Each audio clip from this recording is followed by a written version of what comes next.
Hello, high-res fans, and welcome to the first week of Hand of the Gods Smite Tactics Valencia Qualifiers for DreamHack. We'll be starting first into Game 1 of Loser's Side this evening very shortly, but with me today is Simbreed. And Simbreed, would you be so kind to explain to everyone the format of each tournament as well as how these competitors can find themselves to Valencia?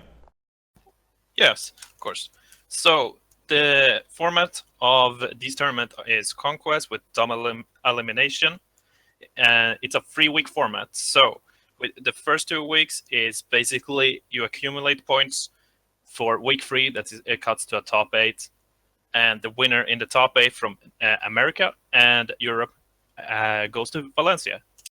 All right, thank you so much, Simbreed. Well, guys, we're going to get into these games right about now that you understand the format of the tournament and kind of what they're going to be used for this coming few weeks. But, guys, let's get right into it.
Hello everybody and welcome to the EU Losers Finals of our first DreamHack qualifier. We've got Pot Pie here on the left as Nuwa and Sinbreed, also known as Billy Bob Bacon, on the right as Zeus. Turn 1, Crescent Blade goes into Pot Pie's hand with a coined Apollo out for Billy Bob Bacon. Yeah, Apollo is one of those cards that works very, very well with the new iteration of Zeus. Why don't you tell me a little bit about what Apollo can do? So Apollo, since he was released, Apollo's been a 1/3 for 3 that can attack twice when he attacks. With the new iteration of Zeus, like you mentioned, Zeus can give any god that he has on the board +1/+1 for his 2 mana ability. And with Apollo being able to attack twice, normally this ability only increases the damage by 1, but for Apollo it increases his damage by 2 per. So he's very devastating if you can get him to survive and get a couple of these auto attacks off, which is why I really like the Mercenary coming out for Pot Pie to clean him up very quickly. And the Decrepit Bowman is a unit that we're used to seeing in Egypt decks, but has made a resurgence into the neutral minion slot and has now been placed into this new deck here. It's kind of cute because it allows that Emperor's Prize to get a little more value. Decrepit Bowman, like all the other minions in the game, were moved to neutral. Definitely one of the more powerful units, I believe. It's seeing a lot of play in many different decks. We've seen some Norse, I believe, run it. We've seen it's been Egypt. We've seen some Chinese run it. Another mainstay in a number of decks, almost every single deck that I personally have seen, is the Imperial Archer. And Imperials are very powerful because spells are so prevalent in a number of these decks. And it's that little RNG ping that can sometimes make a difference. And release the Kraken as the screen is showered in... Is that supposed to be water? It has to be. I would hope it's not anything different. I was just gonna say it was a glitch. Sure. Yeah. But It looks nice. Release the Kraken. It's a 3 mana, deal 2 damage in a 2x2 grid. Huge value and super early as well. Speaking of huge value, this Deific Vengeance, I believe, able to come out and deal 4 to everything on the battlefield that's not a god. And since there are no gods on the board, PotPie's board is wiped. He now gets to replay his Sun Wukong, likely to go up to an 8/7. No, he's actually going to use it just for the knockback. He doesn't get the immediate effect of the 2 damage from the knockback, but he's going to have the Pardon on the Sun Wukong if Billy Bob Bacon plays a melee unit. Hey, it's a 2/5 that wants to deal a lot of damage, and then that is a... What was that? That was a Deicide, I believe, coming out. It looked like Billy Bob Bacon wanted to use his mana efficiently, so he was able to play the Nemesis, which was efficient in the sense that you still got a 2/5 for 2, but then he still used the Deicide to clean up the Sun Wukong. This is another card, though. Guan Yu used to be a leader, but now making a resurgence as a legendary card. When you play a spell, Guan Yu deals 1 damage to everything on the board, and he just PotPie just wiped the Nemesis and dealt a huge chunk of damage to that Summoning Stone. Wow, and that's a 2/5 that just that put in a lot of work, and you can see he's got that Clear Mind spell in hand along with the 2 Rushing Thunders that represents an additional 5 damage to stone in the next turn. So PotPie, even though Billy Bob Bacon has that wonderful value that is the Kraken, is not out of this yet. You were talking about the 5 damage to the stone, but look at this Alquang in hand. There's enough mana for PotPie next turn to Alquang, Rushing Thunder, Clear Mind, and do just an absolutely ridiculous amount of damage. One, you can't get a Lure Auto into the stone, and of course, the Blade Master heals the stone for 3. But okay, well, no, actually, with the kill on the Blade Master, yeah, this is absolutely ridiculous. PotPie's in such a good position. There's not even a way. Except for the Athena coming down, the Athena is the only way you kill the Guan Yu, or I guess the Thanatos too. But neither of them win you this game. So I mean, you're stuck playing. You have to play Thanatos, right? Oh, you can Kraken it. You can Kraken it. I forgot that. That's something that I'm not used to. You know, with the Kraken finally making its resurgence. You can Nemesis. You can't Thanatos. Well, you can Thanatos. You can't. No, don't do it. Just play it as a body? No. Yeah, no. What I like about the Nemesis is that generally you can body block the Alquang from getting to the stone, but something about these Chinese decks is they're running recall effects. And PotPie is actually just running his second Habla out there to get a little bit extra damage onto the stone. He now has, even if the Alquang dies, and one of the Hablas, he still has 2 confirmable damage onto the stone. And even that fails. Yeah. Well, no, that's not GG because it is because Kraken only deals 2, so you can Kraken and you can't kill anything else. Oh, Thanatos. Yep. It's a Dragon King. Dragon King. So it was won. He's just gonna Dragon King for show and then Siphon Mind Stone probably. That's so to show him his cards. Yep, there it is. It was actually really well executed. The bouncing back of the Nemesis is not something we see all too often because you really don't want to trigger some of the war cries from Greek again, and it allowed the Alquang to fall. Billy Bob Bacon was actually able to clear the board, but when you have spells that just deal direct damage and there's a plethora of them in Chinese, you just can't win in that position. And all he needed to do was remove that body to push 5 more damage to stone. So even though the Nemesis did an additional 2 damage, he removed it for a net benefit of 5 damage. So no matter which way you slice, it was probably worth the bounce. Absolutely, and yeah, he was just so far ahead. You make that play every day of the week. But yeah, that's game 1. PotPie now up 1-0 over Billy Bob Bacon. We're gonna see if PotPie makes it to grand finals or if Billy Bob Bacon's able to tie it up in the next game. Absolutely. Be back.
Fates be with you. Hello, everybody, and welcome back Fates to be the with you. EU Losers Finals of our Valencia Thank you. Qualifiers, Week 1. Billy Bob Bacon returning his Zeus deck to the battlefield, Pot Pie matching him in the mirror. We're going to see how this matchup ends up playing out, because this mirror used to be very close, but with a lot of the cards, a lot of the minions going to neutral, we might see some interesting stuff, and we already There's see... some interesting stuff. Yeah, that's very interesting. Touch of Midas, not a card we saw for a long time, but making its way back into some of these Greek lists, able to get any god from the game. You get to choose between 3, and Giannis is potentially very strong. Honestly, I think Pot Pie's been running it for a while. Yeah, I mean, it was kind of like a fun of card when it cost 3 mana, and when it dropped to 2, it became a lot more interesting of a card. Judgment ended up being used to clear the Decrepit Bowman. I like that. Yeah, doesn't really progress you on board too much, but now you have a 5/3 Scylla. That's not fun to play against. Yeah. And it's 1 out of range of the Thanatos. But that's gonna be... He's gonna use that mana potion to get that Giannis out in the field, and that's not something you would play around. So he doesn't No, really, not at all. He doesn't readily have a way to remove it here. What does what's that 4-mana removal spell? How much damage does that do? That's our Deific Vengeance, I believe. Or Divine Vengeance, I apologize. That deals 4 damage to all non-gods, which means it's not going to hit this Giannis. It's very poor right here in Billy Bob Bacon's hand. The Nemesis, though, potentially pretty nice here. Comes out, takes a chunk out of the Giannis, and Billy Bob Bacon buffs it up so that it's just a little bit tankier and can potentially trade into the Giannis if he moves up to kill the Scylla. Yeah, he can... He's setting it up for either getting pinged down by a buffed Scylla, or getting knocked down by Athena, right? Yeah, either way, this Giannis is likely not long for this world. This is an interesting play, because the Nemesis is now out of range of the Scylla, and you get to keep your Giannis on the board for another turn. So Pot Pie is still furthering his board. That would be interesting if you potentially trade in your Decrepit Bowman into that, but it doesn't look like that's what Pot Pie wants to do. Can we tell if that Athena was Pot Pie's Athena or Bacon's Athena? Which one? Yeah, the one in Pot Pie's hand. Oh yeah, no, we can't. Yeah, so there's potential for yeah, which would be really crazy. Another card that's a card that I've seen people get from Touch of Midas, and it's not a card you really want to play around the third one up. He's gonna get another chance to pick Giannis too. Yeah, let's see what goes into the hand of Pot Pie here. It's a very interesting decision. Giannis is not something that you see all too often, partially because yeah, that would be so much fun to, see what Pot Pie is thinking about in this. He's I made still his don't. Decision though, right? Has he? We don't. Yep. Yep. Okay. It just went into the hand. I saw 3 damage onto the Athena. Looks like the buff is going to go out onto the Apollo to take down the Athena. Athena, a very potentially powerful card, but we're just seeing Billy Bob Bacon deal with it in a very clean and efficient manner. And yeah, and we still get the Kraken to come out. Okay, that is a Pot Pie card to run. That is a Pot Pie Sentry Ward. I guarantee you that is Sinbreed's Ares. Yeah, I agree with that. I Pot highly Pie... doubt that my man Billy Bob Bacon chose to run a Sentry Ward because he hates card draw. Yeah, I mean, it's very likely we see the Thanatos now killing the Giannis once and for all, preventing Pot Pie's manipulation of both players' decks. Maybe Sinbreed got a little bit tilted at the proposition of getting Pot Pie's Sentry Ward over something that he knew was better. Yeah. Oh man, dude, this Kraken is going to be crazy. It's gonna be nuts. This Kraken is absolutely insane. Oh, you can even also, just say the Kraken. Yeah. Exactly. Oh my gosh. So Athena. So you actually don't even have to Kraken. Right. Okay, that's a little bit better. 4 more mana Just a for little bit. It's a 4 mana 3/7, dude. Yeah, that's At least in that instance, it's it a is 3 mana because 3/7. oh wow, no, well Yeah. because Kraken costs 3 apiece. Yep. Okay. Athena costs 6. Oh right, because it costs We can do 6. math. Oh my gosh. Yeah. Speaking of Weakening math, Curse? this weakening curse. Speaking Yeah. of math, this weakening curse is going to. Oh, maybe not even use. Popeye might not even use it yet. You don't have to use it yet, but I feel like it's going to come up Right. in this series. Ascension. Ascension's such a weird card to What does it see do? in the What does it mirror. Ascension bounces all units on the battlefield to to the owner's hand. So it resets the board, and it is going to be used. Wow. So right there, Billy Bob Bacon had a net disadvantage against an Athena and an Ares, but bouncing an Athena and an Ares does not feel great. You're now. It means that Pot Pie doesn't get to use his Ares as Warcry, but it does mean that Billy Bob Bacon's still kind of at a net negative on board. And that Hades comes down. He's going to The bigger they are, the harder they fall. adding 1 to Ooh. all of their gods' cost. And here comes the Judgment, most likely to clear Yeah. off this range 3/4. You cannot leave a ranged unit on board like that, especially when it's going to gain a health each turn. Not to mention, Hades got a new ability. The new ability being that all enemy gods cost 1 more, and in a While he's matchup on the where field. you're playing so many gods, Yeah. you have to get rid of it because your Athenas cost 7, your Ares cost 8.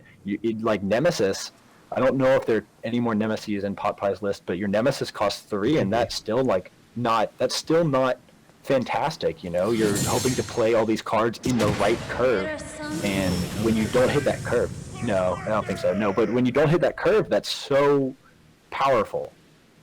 Billy Bob For you. Bacon could have a 3rd Nemesis. Because he got one of his Oh. Nemesis from the Giannis. That's what I was thinking of. Oh, I see.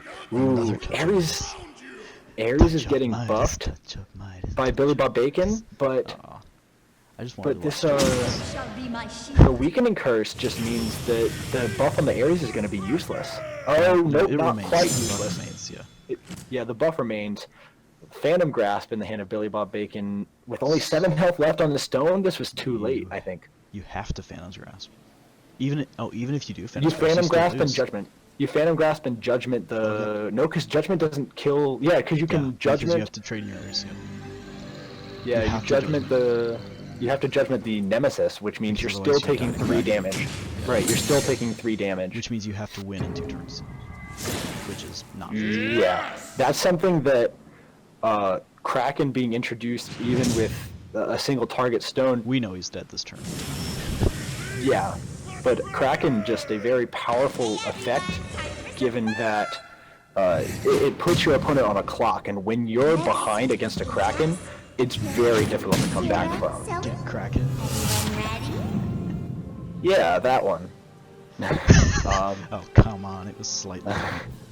It was pretty good. It's better But I than mean, most. the Kraken just turns into Steady Shot from Hearthstone. It just turns into Yeah. a hunter hero power. It deals 2 damage to face every turn at that point. Yeah, it again, it puts your opponent on a clock, and with no way of healing in Greek conventionally, now that Aphrodite got changed, it means that you are just out of luck when the Kraken comes out while you're behind. But yeah, that means Pot Pie 2-0 over Billy Bob Bacon. He's going Yeah. to advance to grand finals where he's going to face Bubbles, I believe. Yeah, once we finalize that result of that match, I believe it is Bubbles that will be going to the grand finals. So it's certainly one to look forward to. Sinbreed showing us what happens when you just get a little bit behind and you can't keep up on tempo there. Yep, that's what happens in the Greek matchup. You fall. They're very tempo decks. You fall behind on tempo, you lose the game. But yeah, we'll be back with grand finals, guys, in just a couple of minutes. Stay tuned.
Hello, everybody, and welcome back to our EU Valencia Qualifier #1 Grand Finals. We've got Bubbles, who defeated Billy Bob Bacon in Winners Finals, sitting here on the winner's side of Grands against Pot Pie, who just beat Billy Bob Bacon in Losers Finals.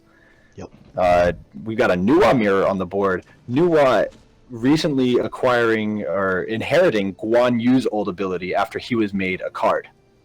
Yeah, and this is a very powerful card to get out on the board first. It's a 2/2 at start, but every time you cast a spell, that attack value is going to go up by 1. So it's certainly pretty snowball, and that 2/2 could start chunking for a lot of damage. Below profile.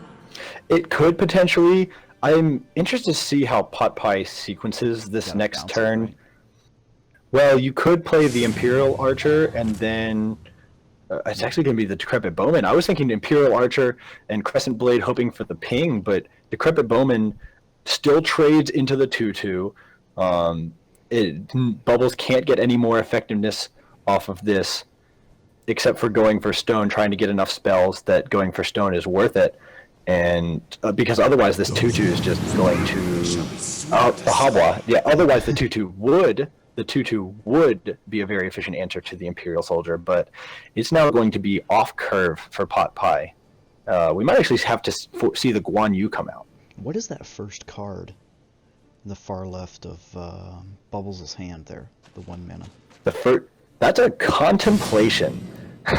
Contemplation is a very interesting card. It is a 1 mana card that says add 2 Clear Minds to your hand. We see it actually appearing in Pot Pie's hand here too.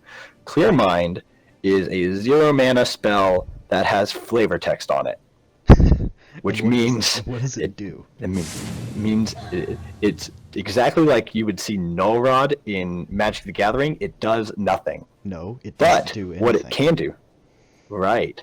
But at the same time, it buffs Imperial Soldier. It lets Imperial Archer ping multiple times. It buffs Imperial Guard, and it's insane spell fodder for Guan Yu when he gets onto the board. And we actually see that in Pot Pie's hand right here. It's kind of interesting to me that the Dane not to save some of those spells for Guan Yu, but instead he's going to go ahead and use the mana potion, which luckily pinged the Habwa. It allows him to play the mercenary and get a full board clear. If another one of those pings went onto the stone, that becomes really awkward. It's a much worse position for Pot Pie. Luckily for him, the Imperial Sniper was on his side at the time, and this kind of leaves Bubbles in a slightly awkward position. You know, Sagittarius feels like your best play, but either Sagittarius or Hou-Yi are your best plays, and neither one of them really has the same effectiveness that you would want on your 5 mana turn. Yeah, because you can't play Dragon King.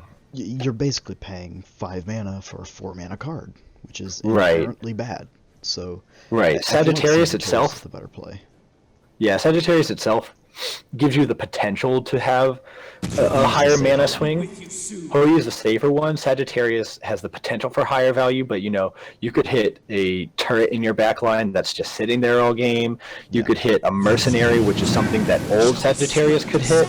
This feels so much worse now for Bubbles. Now your 4 mana play has to be your 6 mana play. And obviously you can get another Crescent Blade, but that is significantly worse of a play than what you could have had. So, what do you think the best line is here? I'm kind of Sagittarius Blade.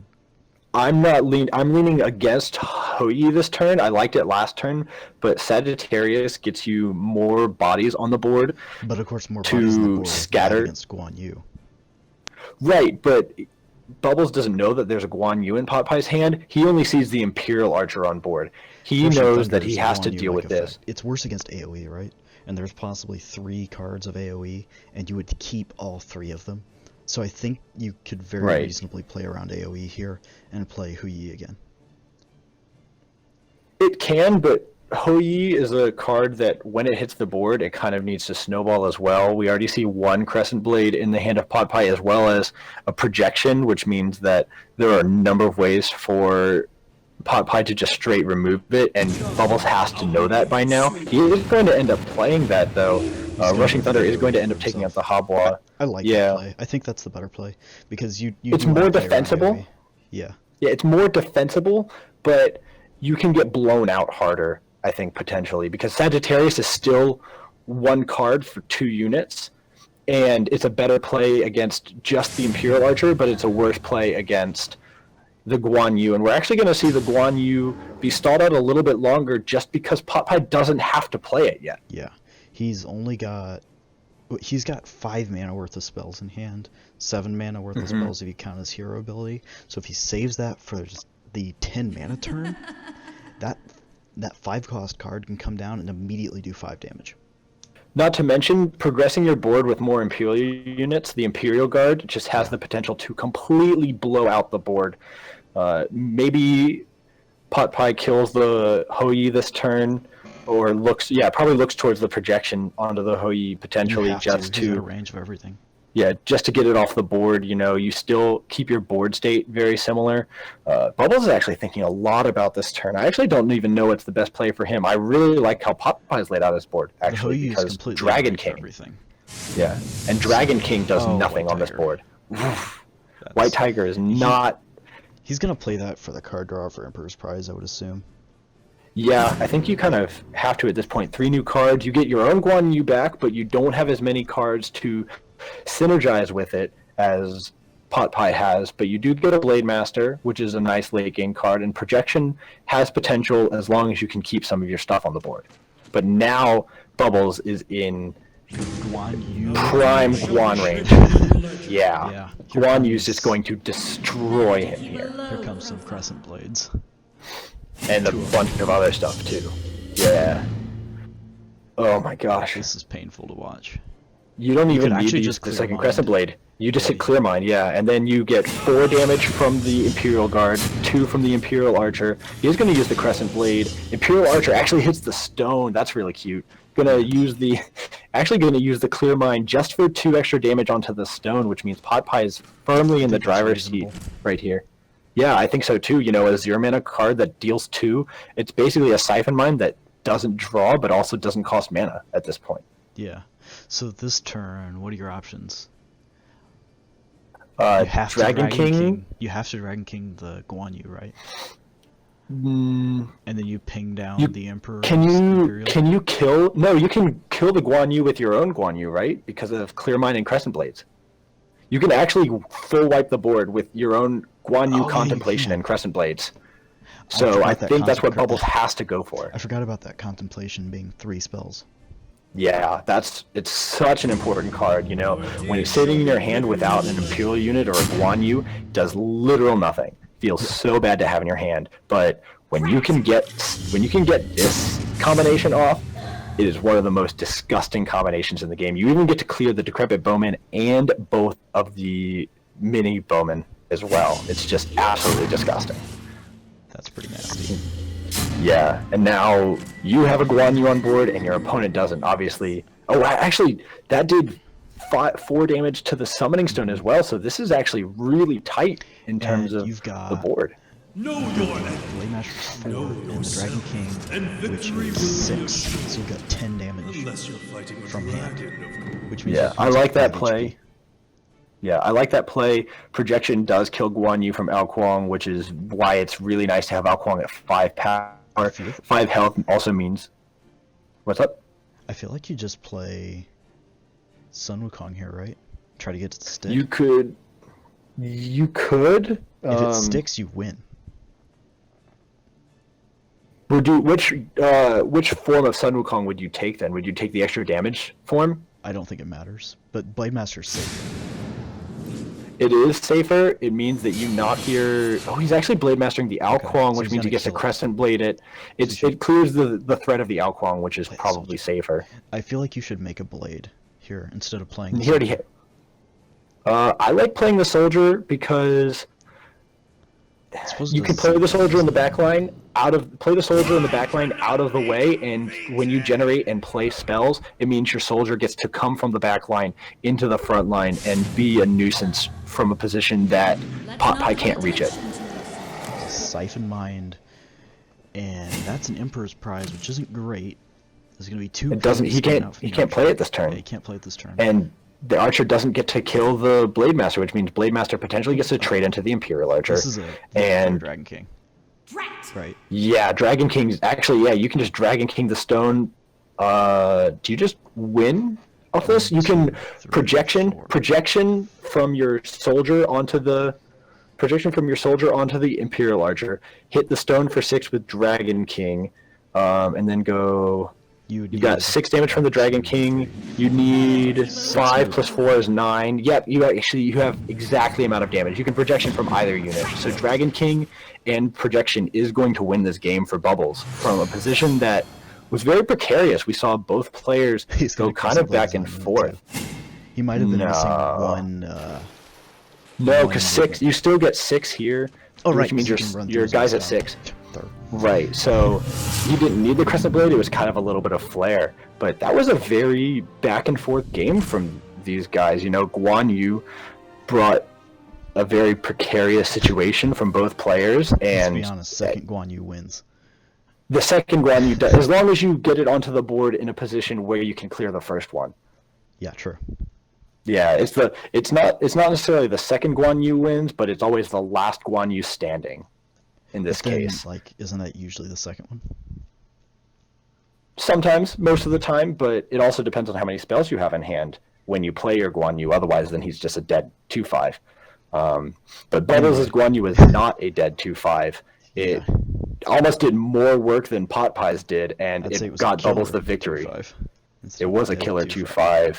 Yeah. But yeah, now that means Bubbles takes the first game in Grand Finals. He could win this set and clean out first place in the first Valencia qualifier for EU right here. We're going to have to see if Pot Pie can make it back from a double deficit now to bring us to set 2. Stay tuned.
Welcome back, everybody. It's game 2 of the EU Grand Finals of our first Valencia qualifier.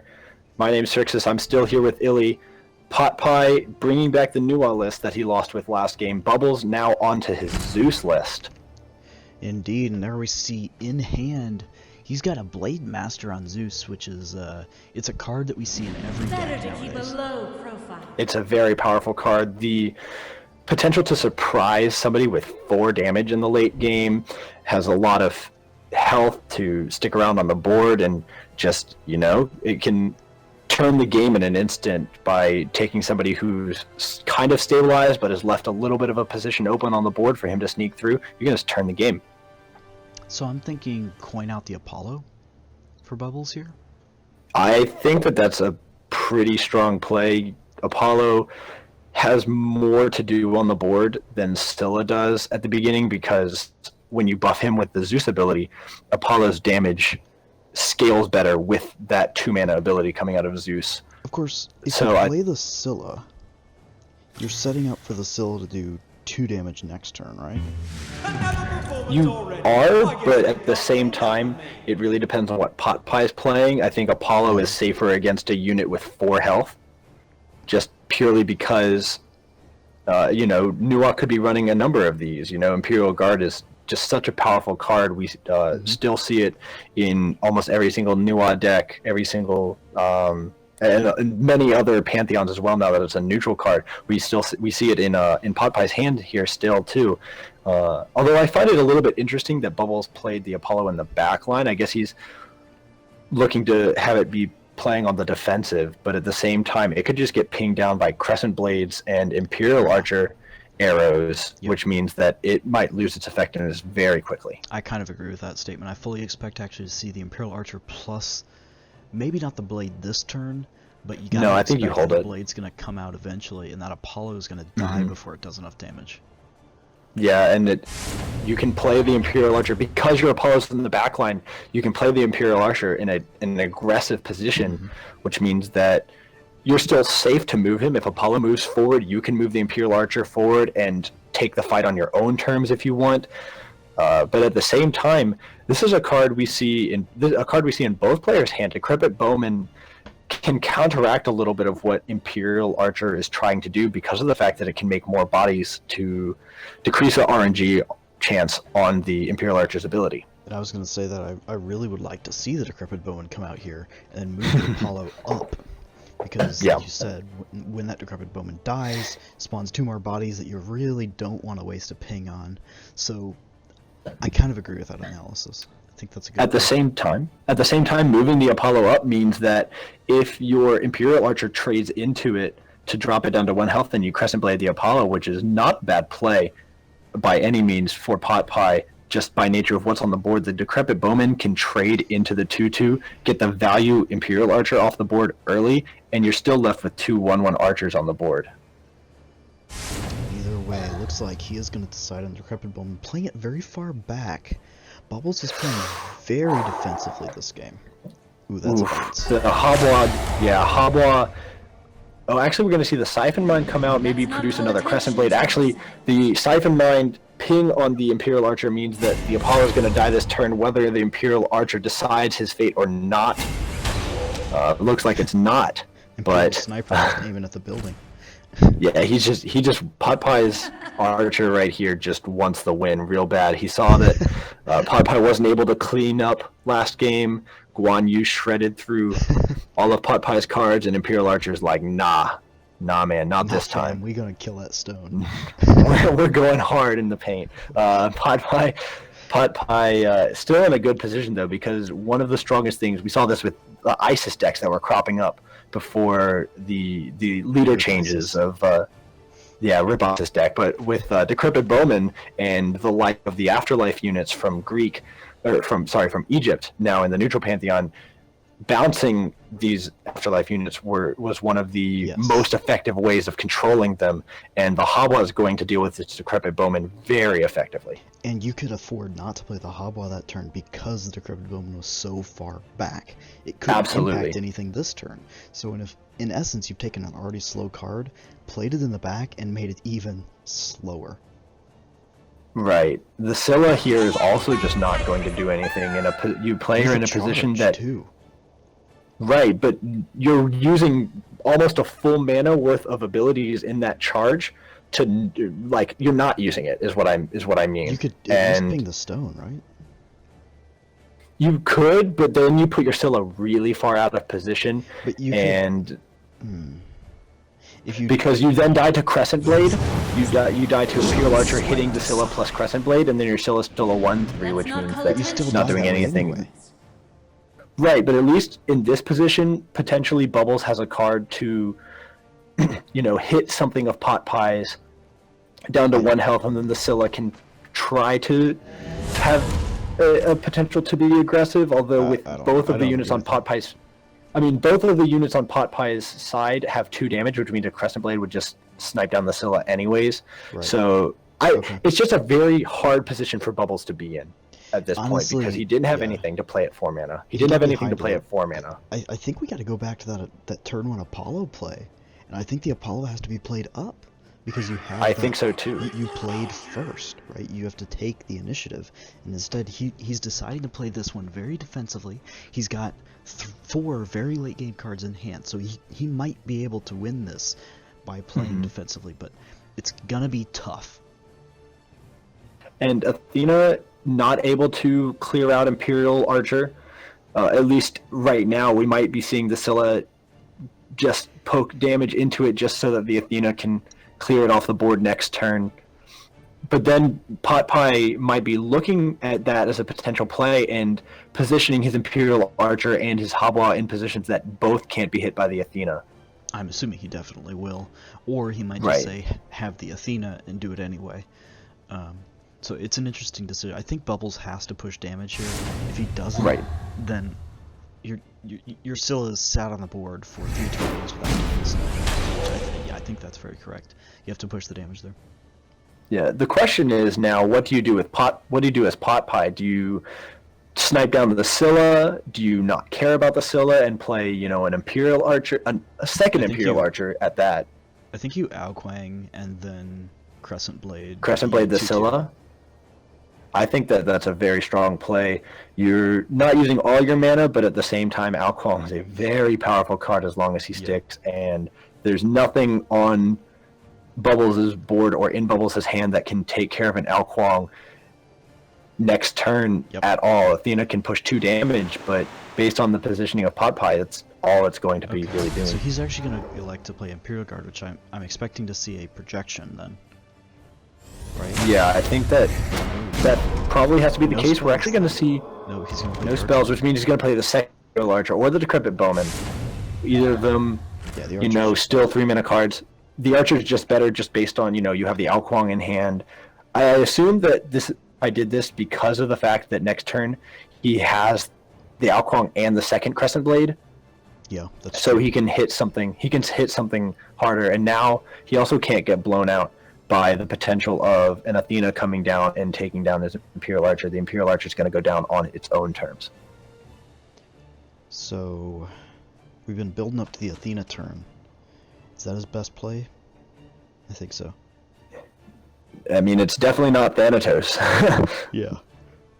The problem with Athena here is that Athena has a very high potential to blow out a lot of things, but here Athena's not doing a whole lot. It's going to body block the Imperial Guard from hitting the stone, but actually this is interesting. Do you Habwa? I think you just still Alquang double Crescent Blade because you can take down the Athena with the Pardon coming out of the Imperial Guard. Yeah, so if you Crescent Blade, if you Alquang and then Crescent Blade once, you can take down the Athena. Yes, because you will go down to 3 HP and then Pardon is 3. So yeah, that's perfect. You can also just go ahead and use the second Crescent Blade on the Decrepit Bowman to split it into 2 1/1s if you so choose. I don't know. It has some potential merits just because of the fact that they're 1/1s. It's easier to clear Guan with it. At the same time, we could read that you have a Guan. Right. I think that and the Imperial Archer actually snipes out one of the 1/1s. We could actually. You have to have your Pardon unit. You have your Pardon unit hit the Athena first, and then you Crescent Blade the Athena to take the chance off the board of having your Imperial Archer hit it, which means that you now have a 50% chance of killing the other 1/1. Yeah. He did, and no. Not quite. But now we're in the same position again where there's a very precarious turn yet again for Bubbles. You really can't Like, what do you do here? Do you Blade Master down the Imperial Guard? You have to kill the Imperial Guard. I feel like Right. I don't think Athena. Because then you just no, absolutely not. You use less mana. Is there an argument that could be made for Ares pulling the Alquang? I guess That's to not get it in something position for the Blade Master. thought. Get it in the position for the Blade Master next turn. Actually, I could think be you a have to line. execute. I think you have to play Thanatos Decrepit and Thanatos the 2/2. At the same time, though, then your Thanatos just dies to a single Crescent Blade. Your Decrepit Bowman is also still not long for the world. Right, but I don't It think... actually just gets bounced by Habwa. I really feel like you have to Ares pulling the Alquang. You get to ping it for 1 with your 1/1 Decrepit Fracture. And then you get to kill it with Blade Master next turn. Okay. You're using a lot of cards, but it means that at the very least the Alquang's off the board, and that's the biggest threat right here. Although we're actually not going to see the Decrepit Fracture go into the 2/1, which means that Bubbles is assuming that this 1/1's going to stick around. Well, he did ping the Imperial Guard down to a 2/1. It had 2 health originally.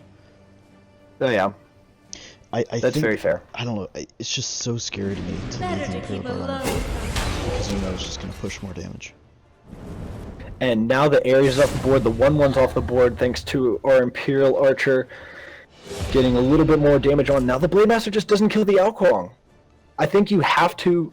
I feel like you have to ping the Alquang for 1 just in case that your 1/1 dies. Because now the Alquang's sticking on the board for another turn. Your Athena feels awful because you don't have a Nemesis in hand to increase its effectiveness. Your Blade Master's not doing anything. Your Thanatos is clearing 1 of 2 low priority units at the moment.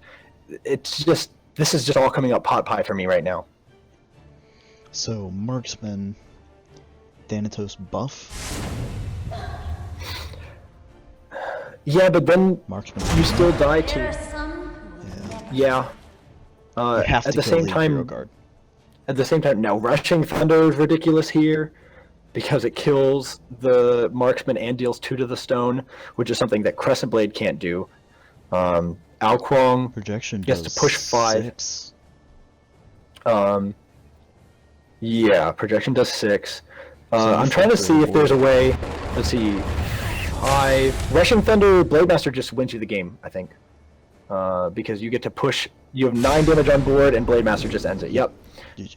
So Pot Pie is going to take game 2. He is going to bring set 1 of Grand Finals back to even, which means that Pot Pie still has a chance to make first place of our first EU DreamHack qualifier, but he is going to have to win at least 3 more, or he's going to have to win 3 more games to do it. Yeah, he's got to win this next game and then win another best of 3 with the same decks and try to pull this one back. Bubbles, though, is going to try to deny him that. Game 3 is going to be coming up here very shortly.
Welcome back, everybody. Game 3 of Set 1 of Grand Finals of our first DreamHack Valencia qualifier in Europe.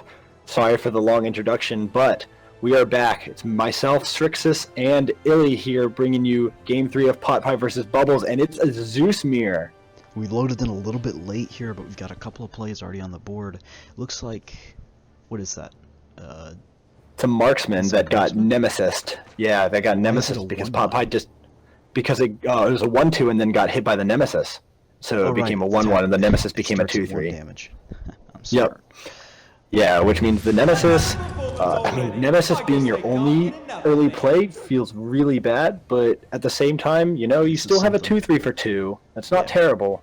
2-3 for 2 that deals 1, still not a bad card. And it's going to still get buffed. That's a nice thing about Zeus. When you don't have other cards to play, you can just buff the cards you already have on the board, as long as you have cards on the board. You can see Pot Pie there thinking about deciding that Apollo. Mm-hmm. Do you think that's a line that he could have taken?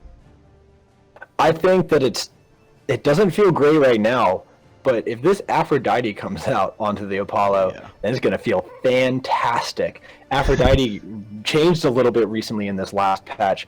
No longer heals for 1 every turn, but if you kiss a god now, it gets Protect 2, which is absolutely insane. Protect now protects against all non-spell damage, which means you're immune to Kraken damage. You're immune. You take a lot less damage from, I think, Athena and Nemesis as well. It's absolutely ridiculous. Yeah. Looks like the Kraken man himself is going to be fishing himself onto the board, and that draw was definitely not a flop. It wasn't, but Nemesis may flop here if he doesn't move out of position of the stone. Pot Pie might eat 2 damage to the Nemesis and 2 to the Summoning Stone if he's not careful, and he still doesn't have a fantastic play.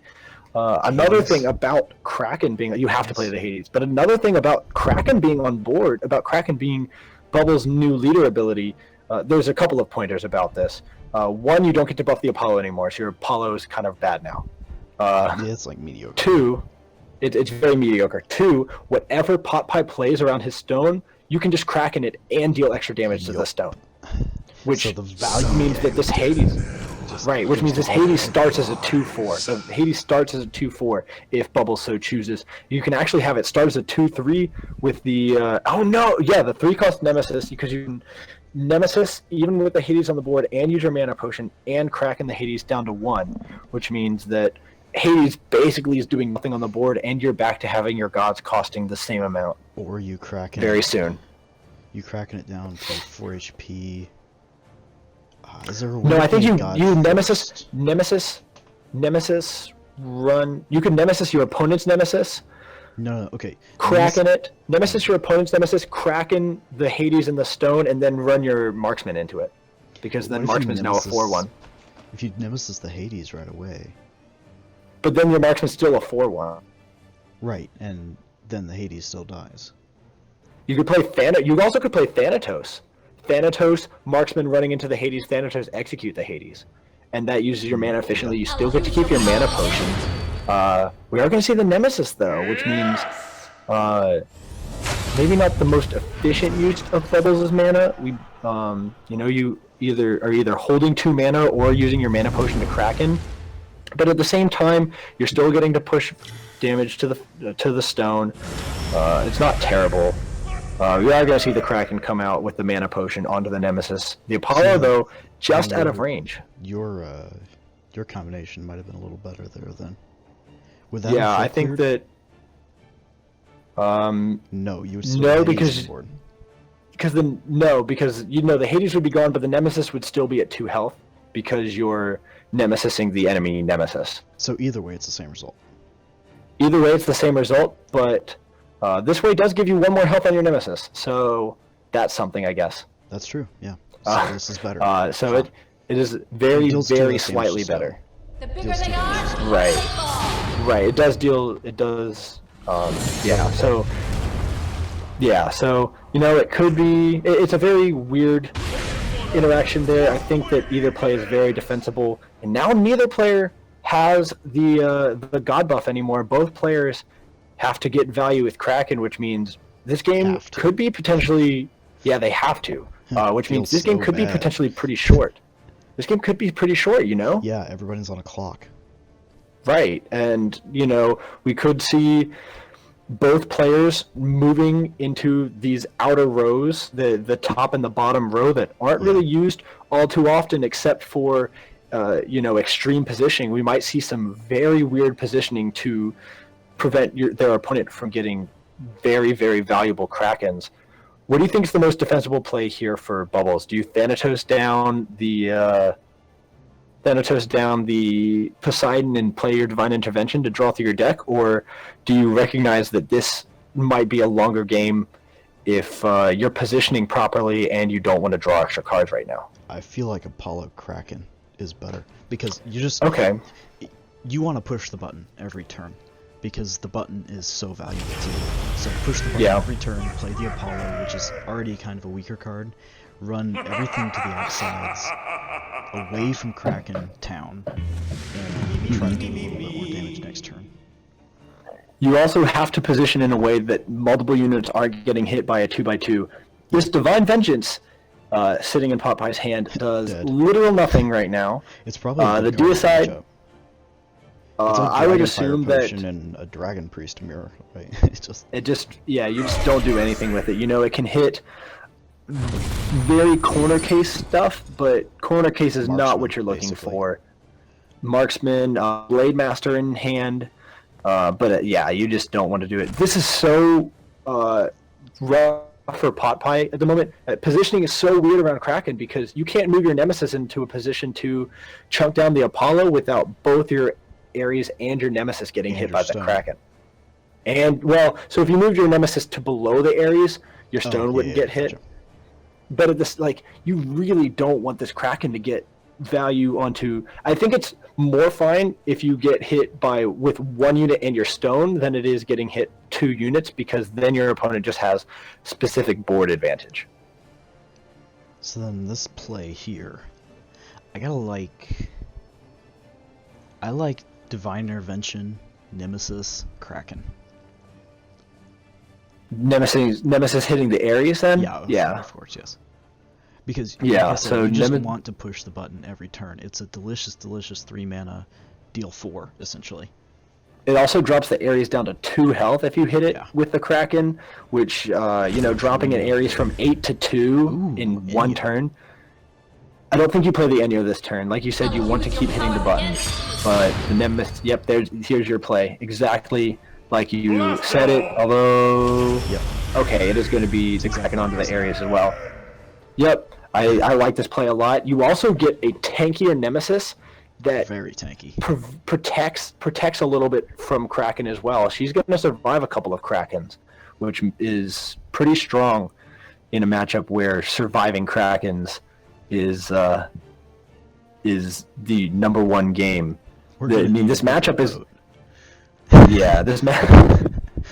this matchup is literally no longer the Zeus mirror. This is the Poseidon mirror. You Yep. thought you got rid of it last patch, guys, but here it is. And Poseidon's less still just as nasty. Still just as nasty as last patch. So you deicide, do you deicide the 2/6? That feels really bad. Oh, it you know feels there's so terrible. Athenas and Ares. You just don't want to deicide. No, the you 2/6. can't deicide a low thing. I think you play the Nemesis and press the button. It's actually an Medusa, Play but- play the Medusa. Sorry, I meant play the Medusa. Play the Medusa, press the button. Although now, okay, so you can't Athena button this turn. No, Medusa because button? it's Just follow exactly what they said. just play Or- the Or Medusa do you- out. Do you Thanatos actually to kill the Ares? You don't really have a clean way of doing that. Right, because the Range. Apollo's out of range. Yeah. The Apollo's out of range. I actually don't hate that. No, I don't either. It means that you get to Kraken the Medusa as well, which is really nice, because then you can potentially trade in your Apollo into it and then kill it with Athena the following turn. It looks like we are going to have the Thanatos come out onto that. I'm a genius. I almost said we could even buff the Thanatos, but that's not the matchup we're in anymore, boys. Yeah. This is what happens when you've got. I'm Come on, sure Strix, that pay you know attention. we had this patch for not a lot of time, so these people might have played a lot of Zeus mirrors, but I'm not sure how many Poseidon mirrors these guys have played. Can And you smell that? what is it? Calamari. Oof. Oh my There's gosh. so much squid. It's just Squid City right now. I thought these things were supposed to be like endangered or something. Shall be my shield. Since when I mean, have they're these only been so endangered. They're only endangered insofar that if you're a deific being, then you get to have an endless number of them. So, you know, Ooh, Scylla. Scylla's actually really nice here because But you it's- get to put Scylla out of position, out of position in a sense that you hit the Nemesis, she can't hit something else as well, and you're just in a position that Kraken's not going to get a lot of value if you hit the Scylla. Is a Although, and we might better, because you can still clear the 2-1 with your 2-3. Athena plus Kraken kills the Medusa, which has I think a chance to you- get value. doing that means that you also get to clear your opponent's Nemesis with your own Nemesis, which might be the play, but then you leave a 3/7 Athena on the board, and chipping 3 damage in a matchup where you're already chipping 2 damage might be really scary. So then do you play Inyo Flag to kill the Athena? That's definitely possible. Because then you can The problem Inyo here is plus that- Scylla. The problem here is that Pot Pie just gets to Kraken next turn and just destroy whatever Bubbles is trying to do. Both Nemesis are going to end up falling. Scylla is going to end up taking out the Athena, which means that neither the Medusa or the Nemesis are in prime position, and the Kraken doesn't. Kraken does 6 damage. Kraken, I don't know if it hits. Wait, no, Flag. Kraken doesn't hit Inyo Flag, does it? Yeah, I don't think it does. So Okay. this might be. It depends on whether Pot Pie knows this as to how this play goes. The draw of the Decrepit Bowman's not fantastic in this position because it just gets eaten by the Kraken the turn you drop it to. And you can see that Weakening Curse though. that the Deific Vengeance is not playable, so we know that doesn't hit the flag either. Still, yes, Deific Vengeance, still a literal nothing card. Weakening Curse, I love this. We've seen 2 sit in Pot Pie's hand for a couple of turns. It's Oh no, it's deicide. actually going to be. Sorry, it's going to be the Deicide. Yeah. A little bit more of a permanent way of dealing with that Enyo. A little bit. So Bowman by does by what? 100% more. Bowman yeah, hits I mean button. It's gotta be. Yeah, I think so. God, this Nemesis just does nothing. Yeah, it doesn't hit Enyo Flag, but Scylla's not in a position to do anything else this game. Scylla does literal nothing else for the rest of the game, or this Scylla at least can't reach the enemy Enyo, or sorry, the enemy Nemesis. So many gods on the board. It's so hard to keep track of this So Greek match. you sometimes. have to you Athena, right? You Athena the Stone, Bowman, and Medusa, and then you push the button to try to kill as many of those little guys as you can. Yep. If you can maybe you even hit the Medusa and one of the little guys if they're both in range, just to get more damage onto the Medusa. You can kill the Medusa. Right. Yeah. So if you ignore the Nemesis, you do get to kill the I feel Medusa like no you matter can very what. safely ignore that Nemesis at least for another 2 turns. Right, because the Nemesis isn't in range of anything. Right now, she's literally a 2/1 vanilla, and there's nothing Pot Pie can do right now. Judging by the number of cards in both players' hands, Pot Pie is significantly on the back foot. They're just Okay, I like this too. no cards. Okay, so Blade Master is going to end up running out. You do get to still Kraken the Decrepit Bowman plus the Stone for 4 damage. Decrepit Bowman splits into 2 1/1s. And the Blade Master sticks around for 1 more turn unless Pot Pie decides to just rattle off this Deific Vengeance right now to clear the board of the Blade Master. To I feel draw like a it's Touch of worth it. Midas. Touch of Midas. means that we might see another spicy pick. We saw last set Fletcher Pot Pie back? Oh, did versus he already play Billy it? Bob Yes, he Bacon. did. He just played it, so he's trying to decide what he wants from it. We saw last set Giannis played a very... Anubis. Ooh, Anubis would be nuts here, Yeah. actually. Real talk. Give me that Anubis. Very... You know you want to. Although then you don't get to play That's your not Deifig Anubis. Vengeance. That's not an Anubis. Oh man, if that's the That's a best Doge. that Pot Pie could get, if that's the best Pot Pie could get, this feels really not good. What did he have? Did he have what would be worse than Fenrir? Scotty? Probably in this matchup, just because Fenrir gets to... At this point, I actually kind of like where Fenrir is, because if you don't... Yeah, that's true.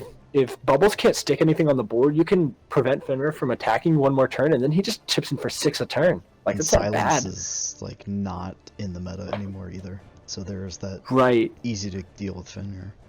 Just Just know that there's no way that there's a Chaos Spawn in Bubbles' list. You played against the Zeus deck last game, you didn't see it, there's reasonable Yeah, he doesn't expectation play. to not see it.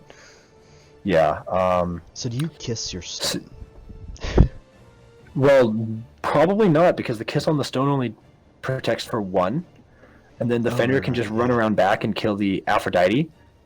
I think you maybe even Athena hitting the Nemesis just to clear it off the board, keep your Enyo flag around for 1 more turn, What if you and what if then you maybe and then Athena- Kraken the Stone and the Fenrir.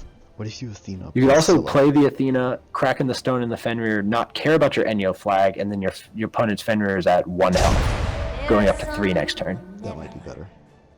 I like Scylla too because it's gonna clear off the 2-1, or can push 1 damage Everyone into the ready? Fenrir, but I'd prefer to kill the 2-1, not even a 5-3 that can kill that Fenrir pretty easily. Right, so now the Fenrir has no good targets to trade into, although this Blade Master does mean that Yeah. Scylla... Scylla dies. No, you trade the Blade Master into the Scylla, right? Maybe... Yeah. What does Weakening Curse? Weakening Curse with Scylla means that she still stays at... Does she still stay at 5 health? Or 5 damage? She would be 4-3. No, Okay. she would actually she would stay at 5-3. Yeah, because the Enyo flag is an outside buff. So Weakening Curse still sitting dead in Pot Pie's hands. This is 2 dead cards in this matchup. You do get to hit the It's the crack. Athena, which is really nice. Yeah, we're Time is back on the clock on the Summoning Stone. We're back on the clock with the Summoning Stone. So now with Bubbles. Aphrodite, Decrepit Bowman, Kiss the Stone, Kraken. What do you think? With the Athena being completely dead, probably.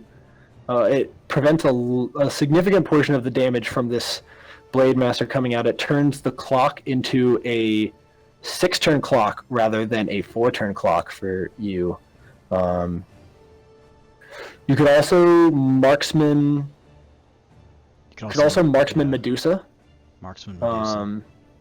Well, But at the same Yeah. time, then you just really lose to the second Blade Master.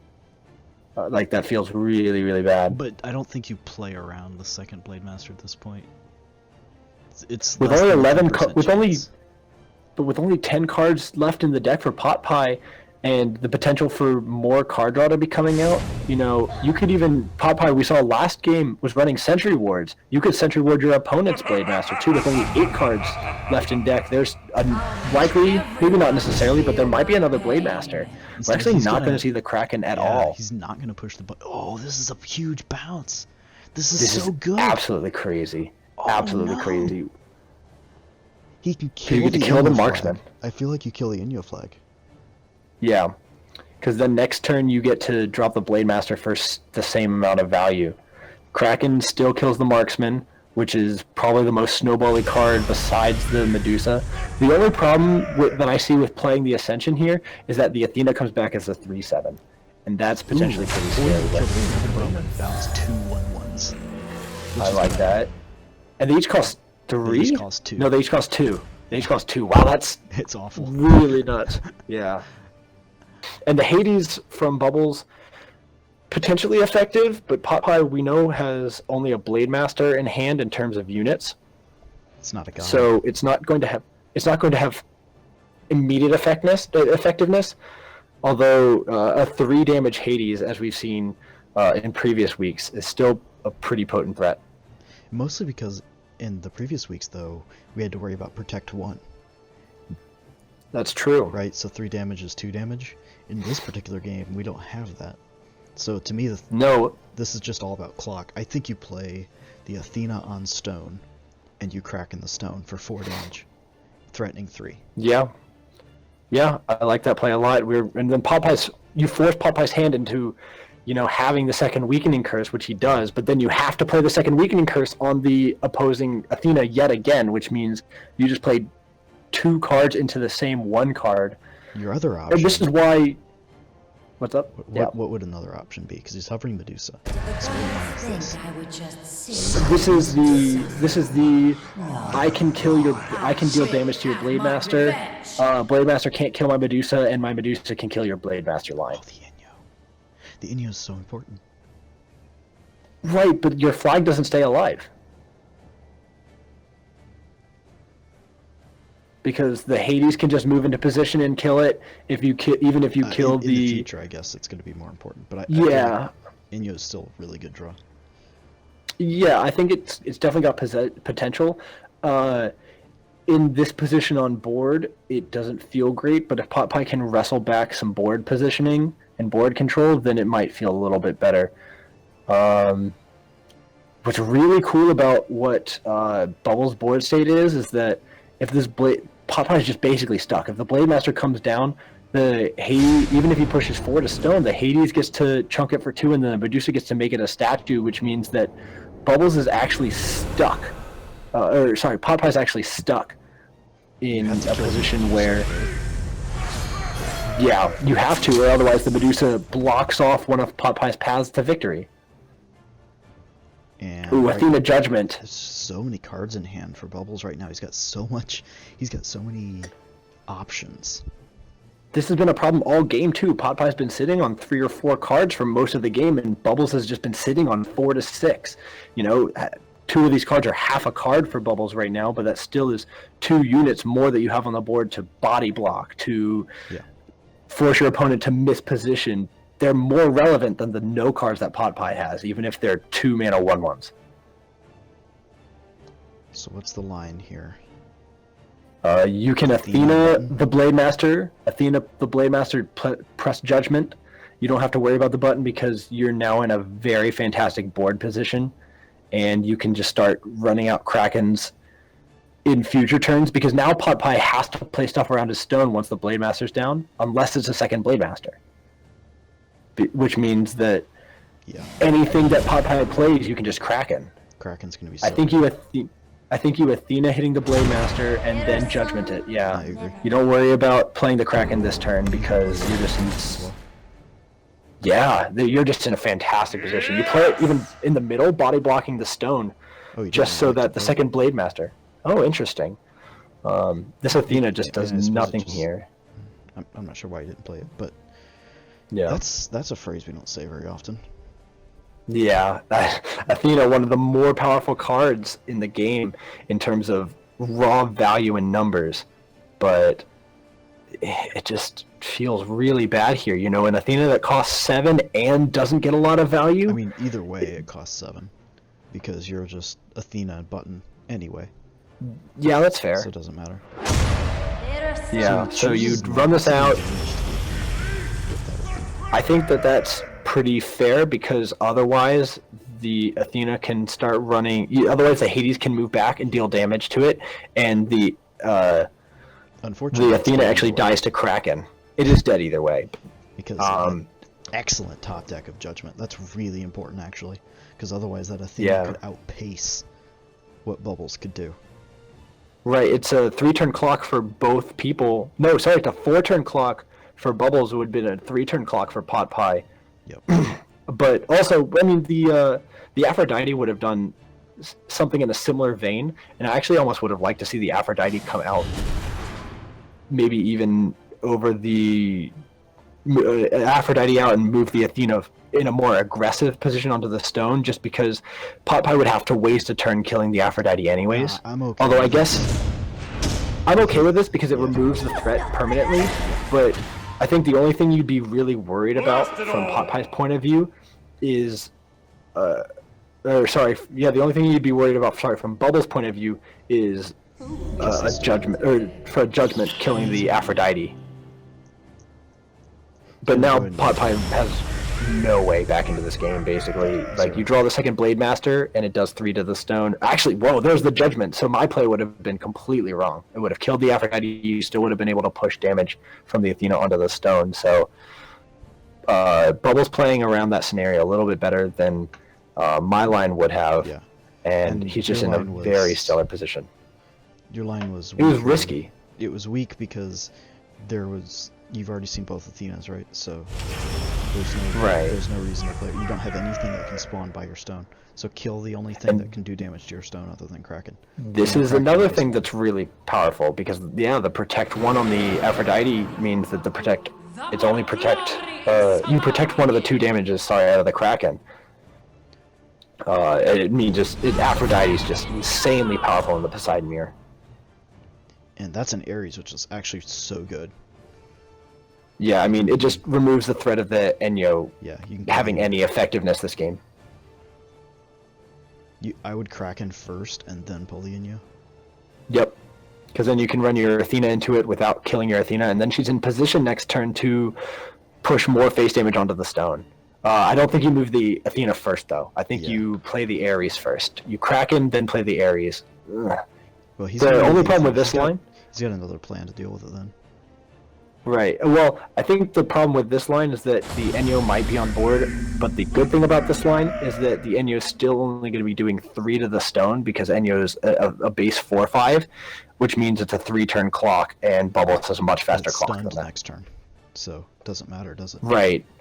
Right, so and that's... You want to move your Athena up to push more. Which is a 4-turn clock, even when you have it, which means you can even start pushing damage with the Aphrodite. This game is all in the books for Bubbles. Game is all in the book for Bubbles. Like, I don't think there's anything Pot Pie can draw. Yeah, I don't think there's anything Pot Pie can draw here If he draws Pot of Greed. He gets to draw 2 more cards from this deck. Yeah, shoutouts to Derpy. I know you're watching this, Derp. Oh, look, it's at some point or another. Yeah, it is Pot of Greed, but is it actually Pot of Greed? It is, but those are terrible cards to be getting out of Pot of Greed here. Scylla not going to do anything. Right, but then Scylla just sits there while your opponent pushes damage phase. Relevant here is that the Enyo is in the worst position for Bubbles possible. Yeah, that is true. Also, Athena didn't attack, which means Athena could have hit the Enyo, right? Yeah, actually, yes. Enyo could be dead. Okay. Enyo could be dead right now, which means that Bubbles he's body blocked right now by the Enyo that he just pulled, and he wouldn't have had to have been. Obviously, like I mentioned earlier, the game's over. This is formalities. Yeah. Right. But wait. Yeah, I mean, but that's like a little bit of a. Can he? I don't think so. If he doesn't auto attack the Enyo, he can lose. So Scylla has to run into the Aphrodite. And you'd have to draw Blade Master, and you'd have to draw Blade Master. Actually, yeah, if you don't kill the Scylla this turn, Blade Master wins you the game. You mean, no, the Scylla's out of range no matter what. It's the Enyo. No, I'm not talking about, I'm talking about the Scylla hitting the Aphrodite. You kill the Aphrodite, play the Blade Master, it runs to the stone, Apollo stays on board, hits 2 to the stone, and then you Kraken it, and that's 8 damage. That's the only way Pot Pie stays in this game. But you can play around that by playing your Decrepit. You can play that around... Well, no, you don't need the Enyo for my line. You just need the Scylla. But the Scylla's dead, which means that Pot Pie now has no ways back into this game. And Bubbles can body block the stone anyways to prevent the Blade Master from being effective. You can play everything on the board, which means your entire front line is blocked, and now we're back to formality. Which that was like why he saved the 1/1s, actually. Yeah. Touch of Midas? Touch of Midas? Anubis? Oh, Anubis doesn't do anything anymore, but it'd be cool. That'd be cute. It'd be cute, yeah. Especially since me and Deathwalker, and was it me and Deathwalker, we spent forever trying to test a bug with Anubis in a Greek deck. Yep. And we had to find him in Touch of Midas, and he never found Anubis. It's Vulcan. You guys got like 6 Sun Wukongs in a row. He got Vulcan, I saw it pop up, so that's not gonna do it. Nope. Yeah, Vulcan. Nope. That is not where you want the cannon. I mean, there's not really anywhere you want the cannon. What if the cannon landed on the opponent's stone and accidentally exploded? And did 8 damage? Did 8 damage. That would be Potbuy's only way out. A very fictitious scenario. But what this means is that Bubbles is your Week 1 Valencia qualifier champion. He's going to go into the... I think he's guaranteed an invitational spot as the #1 player in this Valencia qualifier. So we'll be seeing him in 2 weeks. We might also be seeing him next week to try to muck up some standings. Try to muck up some standings in the second qualifier, but we will definitely be seeing him in the invitational for the top 8 leading into Valencia. Thank you all for coming out. Indeed. Yeah, come out, play the second Valencia qualifier, EU. Very competitive region, very high number of skilled players in the region, and if you think you have what it takes, you could make your way to DreamHack as well. So thank you all for coming out. This has been Strixus and Illy, and we'll see you around.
Guys, welcome back. As I said before, we're going to get right into the NA Losers Game 1 of Shadow Q versus Baconator. You're probably thinking to yourself, wait, what game is this? Well, no, it's Shadow Q, and you have Baconator. Shadow Q is, of course, known from Smite, but being a very tactical person himself, I'm sure he decided to come over to the dark side that is Hand of the Gods. Now, we're going to get right into Game 1 of Losers, though. On the left side, you do have Baconator representing Nuwa, and also on the right side, Shadow Q, also representing Nuwa.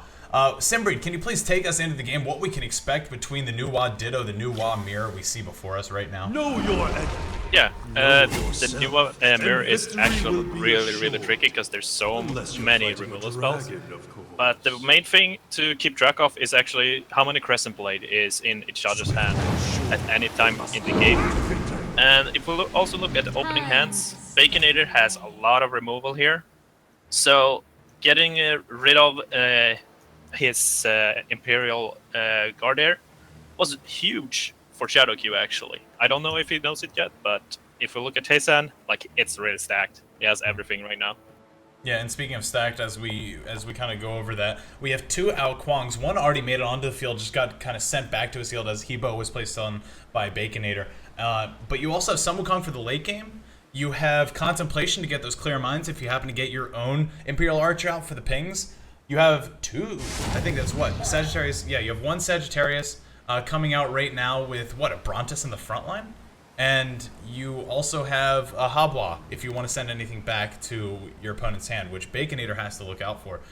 He has a really good hand here. And looking over at Baconator, you have a lot of Crescent Blades, a Blade Master or 2, which are really nice to have, and a Rushing Thunder, which he just went and played to destroy that Brontus and ultimately ping down that Archer in the back line, finally getting rid Let's of not call that attention Sagittarius. to ourselves. Yeah, but he can just play another Sagittarius here and hope for a better position, basically, on the random spawn. Yeah. Or he could also go for, like, an Akwang. No, actually, he does not have a Crescent Blade in hand just yet, so he has to probably wait with that. Which is insane, because if you look over at Baconator, he has all the Crescent Blades. It's because he doesn't have many moves, he doesn't have much to work with. Better to And keep a low profile. like looking over Shadow Q, there's his first Crescent Blade going to be used on Habwa, which just such an easy counter. You have a 2-1 on the field, go ahead and Crescent Blade it down. That's all. Yeah, and we actually see one of the new cards here. It's a Sacred Warrior with... it's not good in this matchup, but if you have a Raw, it's very good. Because what it does is, if something gets healed, you basically draw a card. Yeah.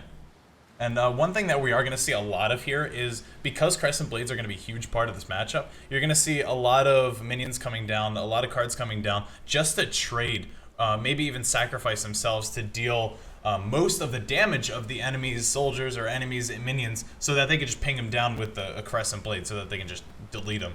And this is going to be huge. We'll probably see this later, and mostly from the person that's probably behind. Sun Wukong coming down right in the front line, gonna probably go into Eagle form so that back line can advance forward and push stone damage. That's exactly what we're seeing now. Stone down to 23, and that Sacred Warrior gonna move all the way across the map and thwack it for 1 damage. Yeah, as we can look at Baconator's hand here, like it's not that good. Like he has an Imperial Guard and like a couple of Blade Masters he can play. He has a recall, but like you don't really want to recall a Wukong or a Sagittarius. And he has to go for the Dragon King here, though.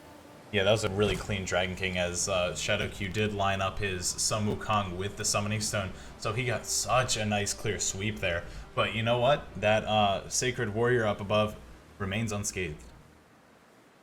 Yeah, and he can also just play a Hebo here and just go for a tempo play, bounce the Imperial Guard back to his opponent's hand, and play like a Decrepit Bowman, like forcing Baconator to respond all the time to his plays instead of making his own.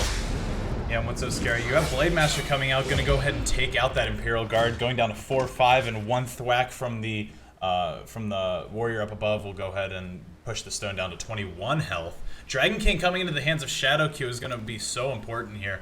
He could determine if he's gonna have to decide, does he want to push damage to stone or does he want to go for the removal? And looking over at Baconator's hand, there's nothing to remove unless you really don't like Blade Masters. 1 Blade Master coming down, gonna go ahead and trade with the other Blade Master, 4-1 to 4-3, and he'll easily be able to move that with 1 Crescent Blade here. As you see before, or as I said before, you're gonna see a lot of trading like that, whether you're gonna destroy your own minion or not. And looking back over at Shadow Q, you have 2 Ao Kuangs, 2 Rushing Thunders, and he can come up with 1 more Crescent Blade, and that'll put him at 2. And that's just an amazing amount of damage that can be output all at once.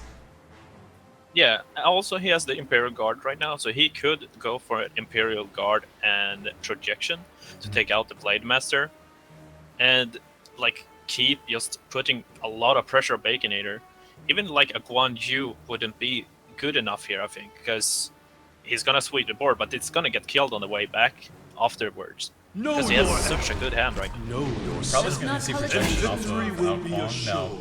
Instead, there goes that Unless you're fighting a 4-1 dragon. already. That Blade Master will be destroyed from 1 Crescent Blade in conjunction with a Rushing Thunder. And Ao Kuang, I think, is just so powerful, just being able to basically just double the utility that Nuwa already gives all the cards in the Nuwa deck, the Chinese Pantheon, they get even more stronger. And you already have a 5/5 on the map. One projection going to go down, and of course we're going to see one Crescent Blade finish off that first Outquag in the hit on the side of Shadowkew.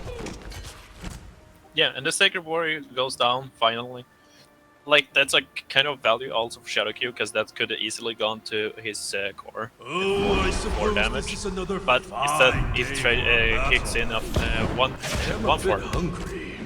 Let's not call attention. Where did we to see the us. first projection? Because I know Baconator started off with 2 projections, I thought. I guess not, but both Know players I think your have used 1 projection Know each so far. yourself. Alcon going to come down. The victory second will projection be going to be used from Baconator, I think. If not, I think it's still projection. Going to Hello, remove the Showtime. other Outquang. And right now that was just an Outquang off to show who is the top Outquang. Yeah, I think the first one was used on his Blade Master to take out other Yes. Arkwang with a Yes. Crescent Blade hit. Yeah, you are totally right there. I totally forgot that. Is that Guan Yu I see hiding in the hands of Baconator right now too? Yes, there is. And with this newest patch, some of the old leaders got turned into cards. So what Guan Yu is, he's a 2/5 for 5 mana. And whenever you play a spell from your hand, he deals 1 AoE damage to everything on your opponent's board, which is a very, very powerful effect. Habwa going down, going to go ahead and return Outquang back to Baconator's hand, as it is not really one of those cards that you can let go on the field for too long. You have Hebo, you have 1 guard, and you also have that archer down below who will just be able to push up damage if given the time. I wonder what he's going to be able to do to counter this. Do you see any foreseeable way that Baconator can kind of come through with this right now? Yeah, he's probably gonna just play Guan Yu here. I feel like Shadowkew might have overstepped a little bit here, because he's gonna clear his board with just a Guan Yu and a couple spells here. I'm also interested to know why he did not play down his mercenary. He still had 1 mana left, so he could have just gone for that and for a 4/4. There goes Guan Yu and Outquang at the same time, going to be able to deal that extra damage with the Crescent Blade, and then he'll be able to push out that AoE damage from Guan Yu as he hides them both in the backline. I don't think he had to do that. He could have played forward.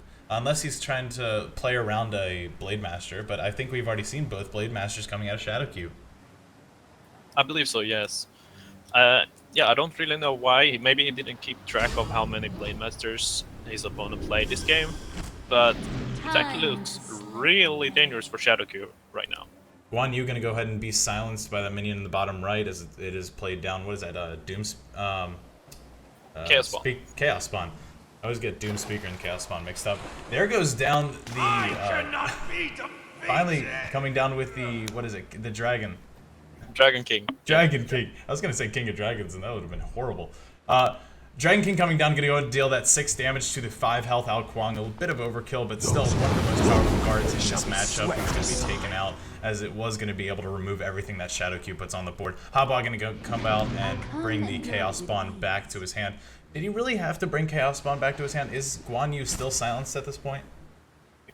Yeah, it's still silenced. I don't really know why. It's just a 2/3, and it's also melee, so it doesn't reach anything. So I'm not sure about that. Maybe you just wanted to make a 2/1 and make someone waste a Crescent Blade, I guess.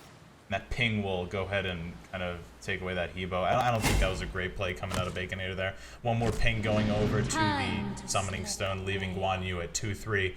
Additional ping coming out. 50-50 goes towards Guan Yu, now sitting at 2/1. He will not be able to finish unless he wants to Rushing Thunder, now sitting with 5 mana, but he's going to go ahead and end his turn there. Definitely don't need to Rushing Thunder that. But either way, Guan Yu is not something you want to keep on the board for too long. Sun Wukong coming on the side of Baconator. He's probably going to go ahead and choose the Bull form? Oh, Eagle form, there it is. Yeah, go ahead and push out some range, and if you want to get Guan Yu onto the opponent's side, you also have Contemplation coming into Baconator's hand now. Yeah, his hand is kind of weak right now because it doesn't have any Imperial Archers, and his Guan Yu was silenced. So those basically are dead cards right now, and he has only 5 cards left in his library. But he picks up some powerful cards actually here with the double OG.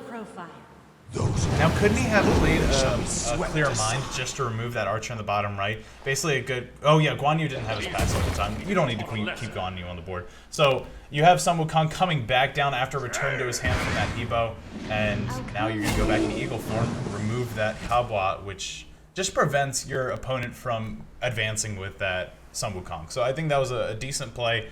You're using an early game card somewhat for the late game potential of just kind of keeping yourself alive as you can develop more board. You're going to have Hu Yi come down at the top right there. Yeah, we see actually if Baconator keep track of his library and his deck, he'd drawn a recall. Like if he kept the Guan Yu back, he could have recalled his own Guan Yu to get rid of the silence effect actually. So it's maybe a small mistake. I'm not really sure. There go down the Clear Mind bursts. One more Crescent Blade going to come out and finish off the Hu Yi and clear the board of Shadow Q. And right now, Baconator is going to move in onto Shadow Q and probably take this game. That was huge. Just be able to... both contemplations turn into 4 total Clear Minds. Then you also had, I think it was either 1 or 2 Crescent Blades, and he was able to just finish and completely clear off the Hu Yi and the... And yeah, he was just able to clear the entire board there. So he did fine there. Now he's going to be able to push damage, and it's not looking good for Shadow. No, but he still has Guan Yu in his deck. He just hasn't drawn it yet, and he has a lot of spells in hand. So if he draws that and can get rid of the Sun Wukong and maybe Baconator oversteps a little bit here and plays both OGs, then he can come back in this game. Yeah, there goes down that recall, and one more basic attack. Sun Wukong will take down that Summoning Stone down to 6 health, and you also have a Hu Yi on the side, so if he's able to move up, ping the stone, he'll be able to ping anything near it as well for that random shot. I don't think Shadowkey's in a good position for this first game here. No, he has to play down something and then just get rid of... he has to kill this Sun Wukong here, or is he just lethal? Yeah, he has Rushing Thunder and Crescent Blade standing in hand. He's going to go ahead and use the Rushing Thunder. That Hu Yi, I think, is going to take his priority because he can remove that, but he cannot remove that Sun Wukong in the bottom right. I think Shadowkey has to make an important decision, and that's just take the game, go to the next game. No, actually, he has still a Crescent Blade and can use Projection because there's going to be a 6/4. So he can use one more. Oh my gosh. He's still in this. Yeah. That's insane. So what can Baconator do at this point to follow up with that 6 health stone? Can he really push for the end here? I'm not sure. Like as I said before, like a Guan Yu up the top, it's gonna spell like a lot of problems. And there it is. That was a beautiful projection too. Good Yeah. game. The thing is that he doesn't have the Crescent Blades right now. And he has he has lethal on the board as well, so that's gonna be the game. Yeah, Shadowkey calls it there as GG is now placed on, and great first game coming out of both these. I definitely did not see that projection coming out. What was your favorite part of that game though, Simbreed? I'm not sure. There was a lot of good parts. Like it was a very back and forth game all along. Yeah. I think if Shadowkey draws his Guan Yu 1 turn earlier, that he wins that game.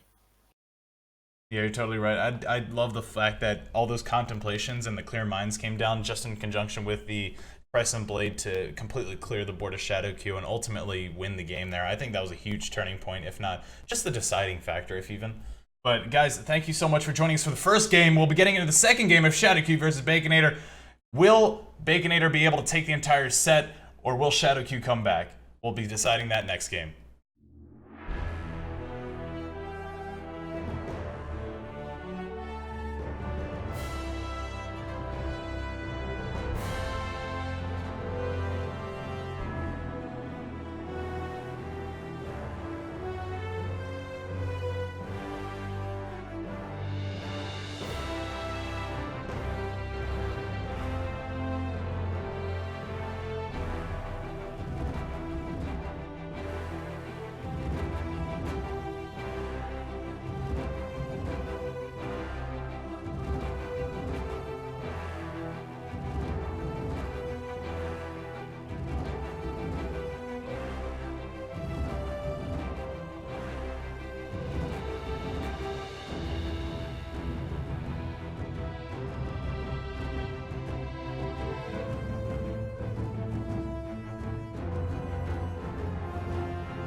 Guys, welcome back as we get into Game 2 of Shadowcube versus Baconator in the NA Losers Game 2 here for the Valencia Qualifiers of Hand of the Gods Smite Tactics.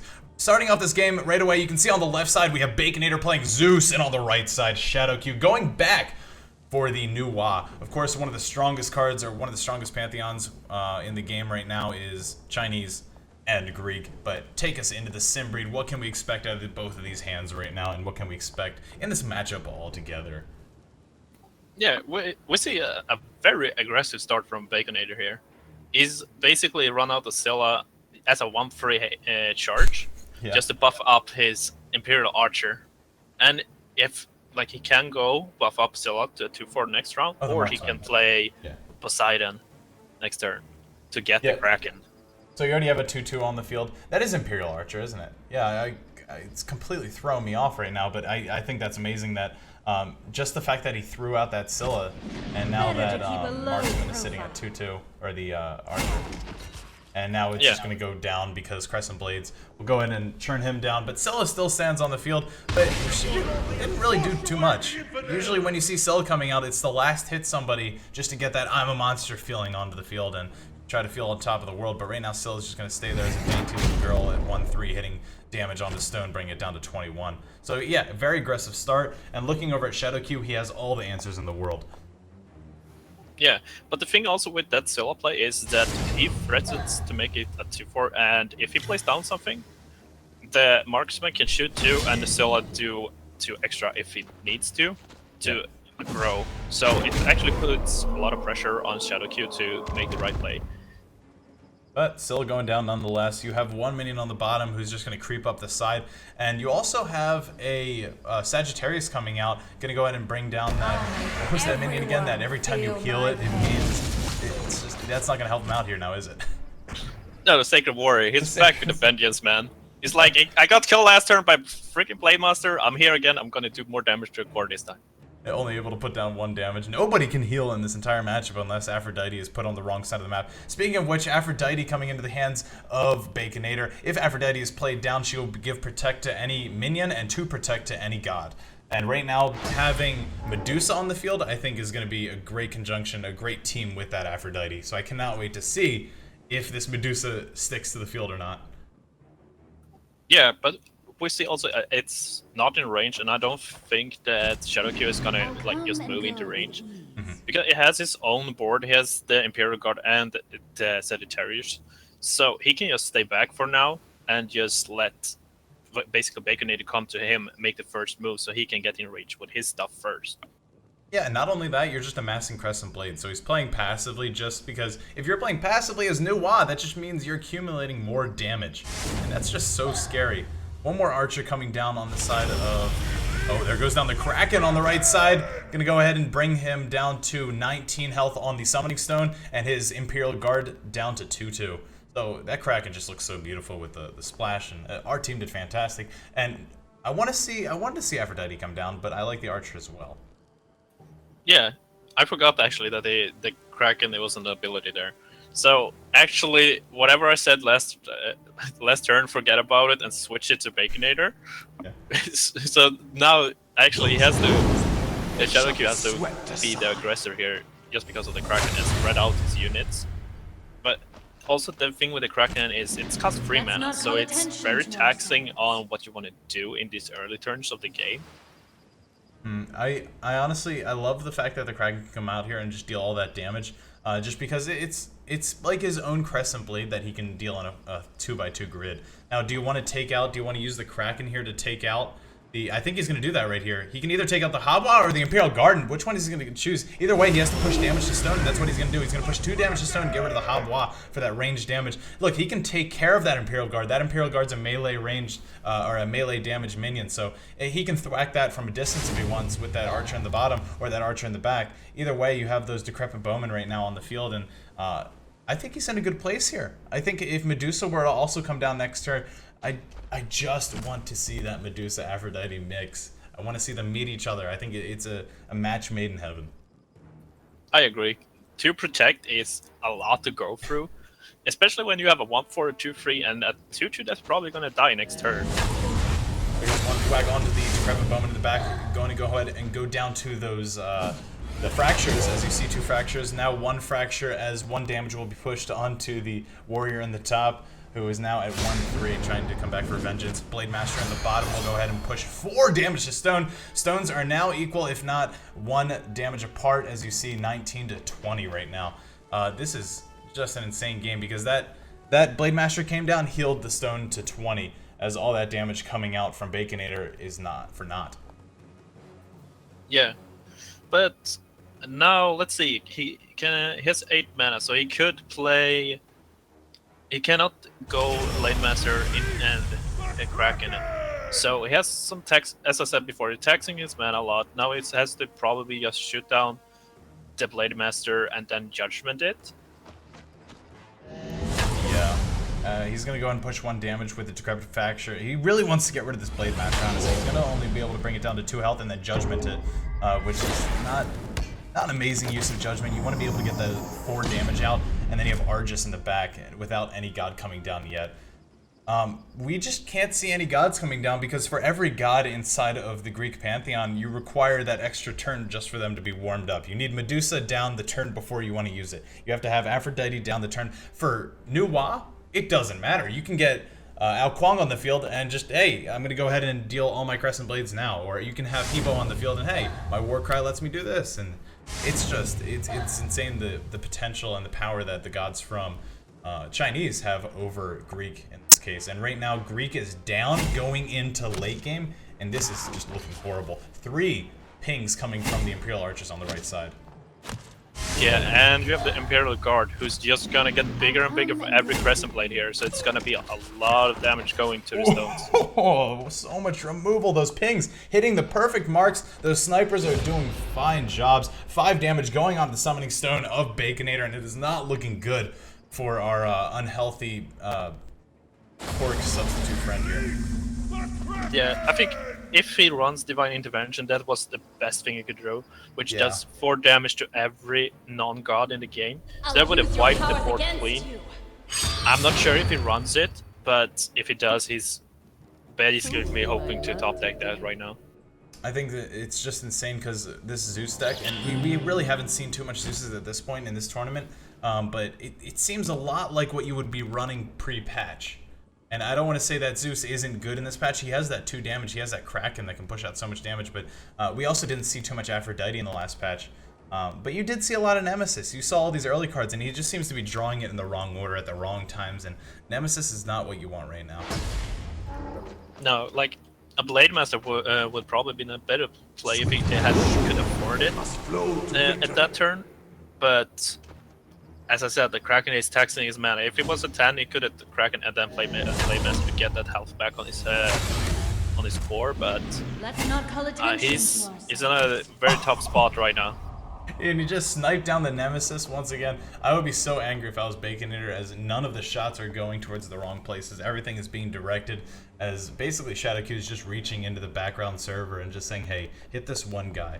He's controlling the RNG, it seems. Shadowq doing a fantastic job as he pushes aggression into the late game against the Greek, against Zeus. It's just looking really good for him this game, as we will probably be seeing a game 3. Yeah, and as I told man, the Sacred Warrior came back with a vengeance. Look at him up there. He's just hiding in the back line, thwacking the Summoning Stone every turn. Yeah, there's always something bigger in the play, so like he's not a priority to get killed. Yeah. So he's just like whacking on the stone. It's like one attack at a time. He is the downfall of Baconator right now. We're probably going to see Medusa Aphrodite coming down. He's going to go ahead and projection onto the enemy, or onto the other Blade Master as he deals the last bit of damage there. Pushes more damage to Stone, as the Stone now going down to 8 health. Now to 4 health. Now to 2 health. And Baconator only has 1 turn to do something now. And he's probably going to have to play Medusa, Aphrodite, but it's just going to be way too low. I don't think he'll be able to do anything here. Ares. No. Yeah, he can save himself 1 more turn. Yeah. Can he? No. Yeah, I think he can survive. Oh, no, he's going to go ahead and call it there. Never mind. Okay. Well, guys, that was the end of Game 2. We're going to get right into Game 3 shortly as we have Shadowq and Baconator fighting to go into Grand Finals. Simbreed, what are your thoughts on that last set, or that last game? I mean, the Shadowq has all the RNG luck with his archers. And he was just able to push into late game against Zeus, which is just something you never get to see. It's just so insane, especially with the new Wa, the brand new Wa. It's amazing. Wow. I can't believe you actually did that. Yeah, I'm sorry about that. Guys, we'll be getting into Game 3 of Shadowq versus Baconator. Please stay seated, and we'll be getting right into it shortly. Thank you guys for coming out.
Guys, coming into Game 3 of Shadowq versus Baconator, who's going to be able to move on to the Grand Finals here and fight Kenneth, coming from winners. I am really excited to see this last game because really Baconator showing up to every tournament, making a name for himself, and Shadowq coming in, known in the community to be very fierce in this game, but finally coming out to a tournament to try to win his trip to Valencia, I think is just amazing, and I can't wait to see what he can bring to the table, and we've already seen a lot. But right now, something very unconventional. You have on the left side Shadowq playing Bologna, and on the right side Baconator playing Odin, and I cannot wait to get into this game. So Simbreed, please introduce us into these hands here, please. Yeah, so we actually have a new card here with Mercury, which is one of my favorite new cards. It's a very aggressive card, but at the same time, it's very controlling. When it hits play, it deals 3 random damage to the enemy. It's so good in every deck. We have also Rain of Arrows and Enlist and a Terra, so it seems to be like a mid-range kind of Bologna deck here, and we see a full value. That was amazing. Mercury just came out and completely cleared the board there. Talk about aggressive. You just completely cleared off Baconator in the early game, and now you're having Fenrir on the backline already at 4-5 because that turn skipped, but Shadowq is already looking really good this game, and that's so scary.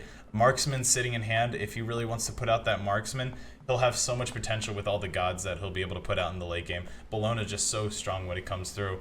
You have Sylvanas, you have Terra. There's just so much that he can push out. Looking over at Baconator though, you always put out that Loki Amir. So I'm not denying him late game potential, but you also have Freya too, and that's her ult, her ability is fantastic. Yeah, so if I were Shadowq, I would like see his opening as like, oh, this is the straight up aggro deck with just want to swarm you and just end the game really quickly. But it actually is not. Like it's a mid-range, maybe control Odin, which is kind of weird to see. I haven't seen it on ladder at all yet, at least. it was more prominent, I think, a few patches ago, maybe 2 or 3 patches, where we saw the mid-range Odin, and now it's coming back. I want to see how it does with Baconator. And if Baconator's running it, there's no way I'm doubting it. Already, just because he lost the early game with Mercury doesn't mean that this is going to let him down this deck. He has Ratatosker in hand. I don't think that's going to be able to help him out too much, though. No, not really yet. Red Tusker is just a very good all-around early draw to play like a round 1 Red Tusker. Can like ping off some low creatures or just put a little bit of pressure, and still hitting in the stones. But I think it's just gonna sit back here and wait for his opponent to overstay and probably just go for a Freya banish. Yeah, and that's exactly what we're about to... Well, actually, we have Bologna ability. Yeah, he was thinking about using Bologna ability. But right now, Fenrir's sitting at 6-4 already at the top right. Yeah, I forgot the Bologna ability, which is basically Blink. It's super annoying to play against. Like, they move in with some of their units, hit your core, and then like they blink back their unit in a safe position. It's the most annoying thing ever to play against. Yeah, Shadowq right now thinking if he did want to blink, he was calculating it on the top right, if his archers would be able to move into place and completely kill the Fenrir, but it does not seem as if they'll be able to do that. If he wants to play Sylvanas this turn, I think we could see that, but right now, no, yeah, he is. No, I think he might be 1 tile away. He's calculating right now, though. That one archer will be able to hit. The second one, I'm not sure, though. No, he does not. He's going to go ahead and blink up. Yeah, he'll have both. He'll have both.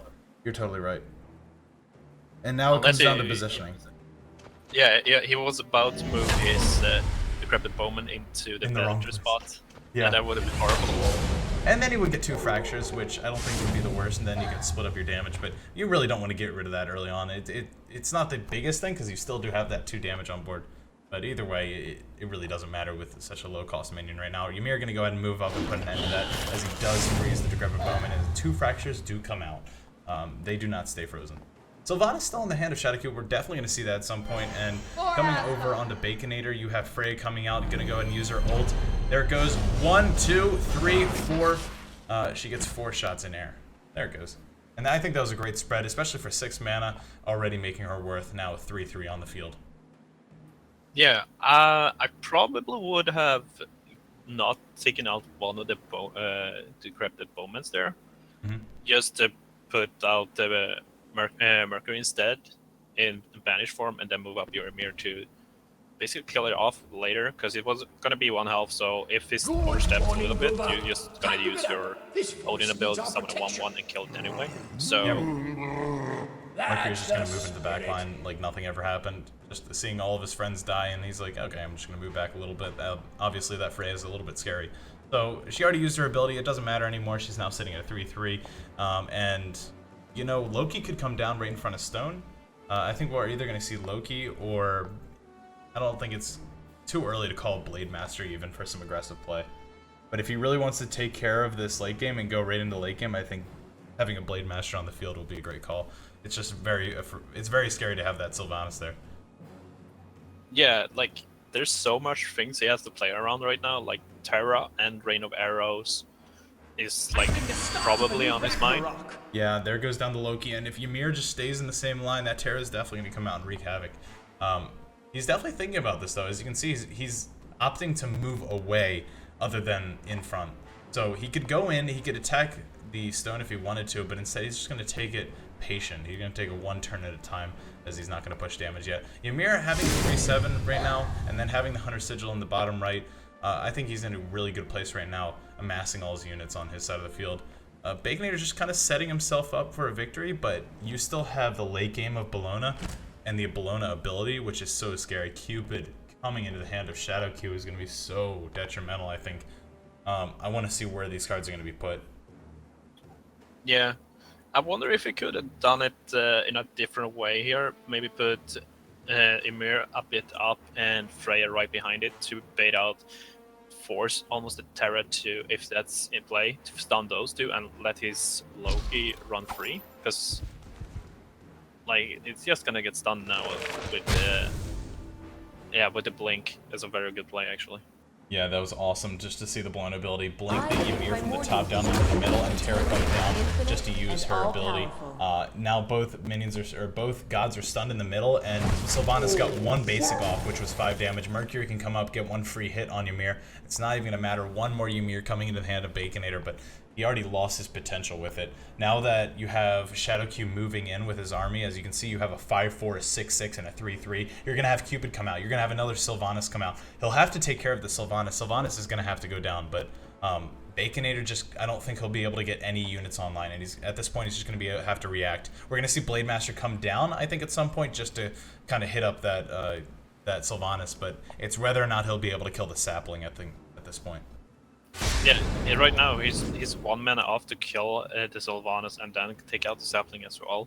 Oh, so he's gonna buy 1 turn, but it's still like his Blade Master is almost dead anyway. He can't even use Odin ability. He's 1 mana away. That would help him out so much. You have 3 health on that sapling, and he will not be able to take care of that. Not with the Hunter Sigil in the backline, not with anything. So this is going to be horrible as these archers are going to move up and deal the damage as they can, but it's really just not going to come to fruition here. Yeah, I mean, the Loki is gonna get unstunned next turn, but yeah. Oh, the mercenary pickup. Like, he can kill the Loki now with Rain of Arrows plus mercenary. Oh no, that's gonna be huge. Mercenary is such a great card here. That Lone Calder coming out, I'm not sure if I like that. I don't know why it was. I want to kind of question why that was put in the deck. Any reasoning behind you? Because I haven't seen a Scotty yet, and maybe we will see a Scotty. Rain of Arrows is gonna come down anyway. Delete everything on the board, as it does not matter. I'm thinking we're going to see Shadowq take this game. I believe he played actually a Scotty as his second play of the game. Oh, he played the Crafted Bowman. Yeah. Oh my gosh. So he's had that Scotty in his hand since the beginning. Yes. Oh, or that Calder. Damn. It's just it's horrible to see, just because his early game was completely deleted just by, I forget what sheer force was near the beginning, the Mercury. And then he wasn't able to develop from there. And now you have Baconator having to play defensively, as you have Ratatoskr finally coming out. 1 more Ratatoskr sitting in hand. You also have Bowman and Argies in the back. And he has to be able to do something with this, and I don't know what he could do from here, really. No, like, he already played out his, like, figure. Ooh. Like his Freya and 1 Ymir. Like, I'm not sure, like, a charge would be nice, but still, it won't kill anything. Like, he can go for the Cupid, but a second Sylvanas comes out. This is really tough. Yeah, I don't think he can come back from this. That's the spirit. And he just moved his Cupid out of range of the Bowman in the top right, so I think he's definitely set up for a win here. Shadowq just showing off what he can do, especially with that Bologna blink on board. You have Scotty coming down, Calder on board, that charge finally coming into hand, as you said. We could see Ymir charge. In fact, we're lined up for it. But it's whether or not he'll be able to do anything with it, especially with the basic attack from Terra, basic attack from the 2 Sylvanas. I don't know if he'll be able to survive this. He just has to position everything correctly so that it's not gonna... I don't know. I'm thinking right now, if he moves to where that red cursor is currently on the board, or where that cursor is currently on the board, if he moves his Ymir there, could he potentially block the Cupid and also get rid of 1 Sylvanas? But it would just come back next turn anyway. He can just blink the Ymir out of the way anyway afterwards, so there's no reason for him to actually just think of blocking right now. He's just basically, he's prolonging his death, I feel like. Yeah, that's And I'm all out of flowers. And the Blade Master off the top. Which is a shame, because if he somehow manages to survive here, Shadowq doesn't have to follow him. He's going to constantly be drawing 1 card at a time. He'll have to play his Decrepit Bowman down. He'll just be looking for that last bit of damage on the stone. And we've seen that in the past where that doesn't always work. That Terra going down finally. If he wants to play down that Blade Master next turn, he may or may not have the chance, and I don't think we'll be seeing that. 1 Warrior coming down, as it will stick as a 1/1 on the board, and I wonder what we're going to see from that. Yeah, he's just trying to block now, but yeah, he's just gonna blink it in position if he wants to go. Like, he has lethal on the board. Just just shows off also the strength of Sylvanas. Like, it basically has 7 health, and it's a 5/4 range. It's a very, very pushing good card. He doesn't really have to do all this either. He's going to go ahead and get rid of that one minion, though. Move up with one Sylvanas, basic from one Sylvanas. That's going to be 5 damage, 10 damage, and the last 4 coming from the Cupid on the bottom will secure Shadow Q's position in the grand finals to go up against Kenneth for the Valencia qualifiers. So, what does this mean for Shadow Q if Kenneth wins the grand finals, if Shadow Q wins the grand finals? What does this mean for them? Well, basically, it means that one of them is going to be locked, almost for sure, just because there's one more tournament after this to gather up more points. So they pretty much secured their spot in the top 8 in 2 weeks, and also you got to fight for the money, you know? Yeah, of course. So guys, there it is. Bologna versus Odin, a very exciting game. Honestly, Simbri, what was your favorite part of that entire match there? I honestly love watching that because it's not the regular Zeus, it's not the new WoW that we see on the EU side. But what are your thoughts on that? Yeah, it's the same. Like it's a very different matchup that we've seen this far. Like usually there's a Zeus versus new WoW, and then like some win 2 matches of them. But here was a Bologna versus Odin, which you don't really see that much anymore, and then just shows off the power actually of the Roman pantheon. Yeah, well, there you guys have it. It was really exciting to watch, especially seeing Sylvanas come onto the board, deal so much damage, and Terra being able to follow up. That late game of Bologna was just so powerful and well placed, and then that mercenary coming down. That whole mercenary play was incredible with the Rain of Arrows. And guys, we'll be getting into grand finals shortly of Kenneth versus Shadow Q for Hand of the Gods, Smite Tactics, Valencia qualifiers for DreamHack. Thank you guys for sticking with us, and we'll be back with the grand finals.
Welcome back, high-res fans, to NA Grands Finals number 1, Game 1 of Kenneth versus Shadow Q. Kenneth coming from winner's side, Shadow Q coming from loser's side.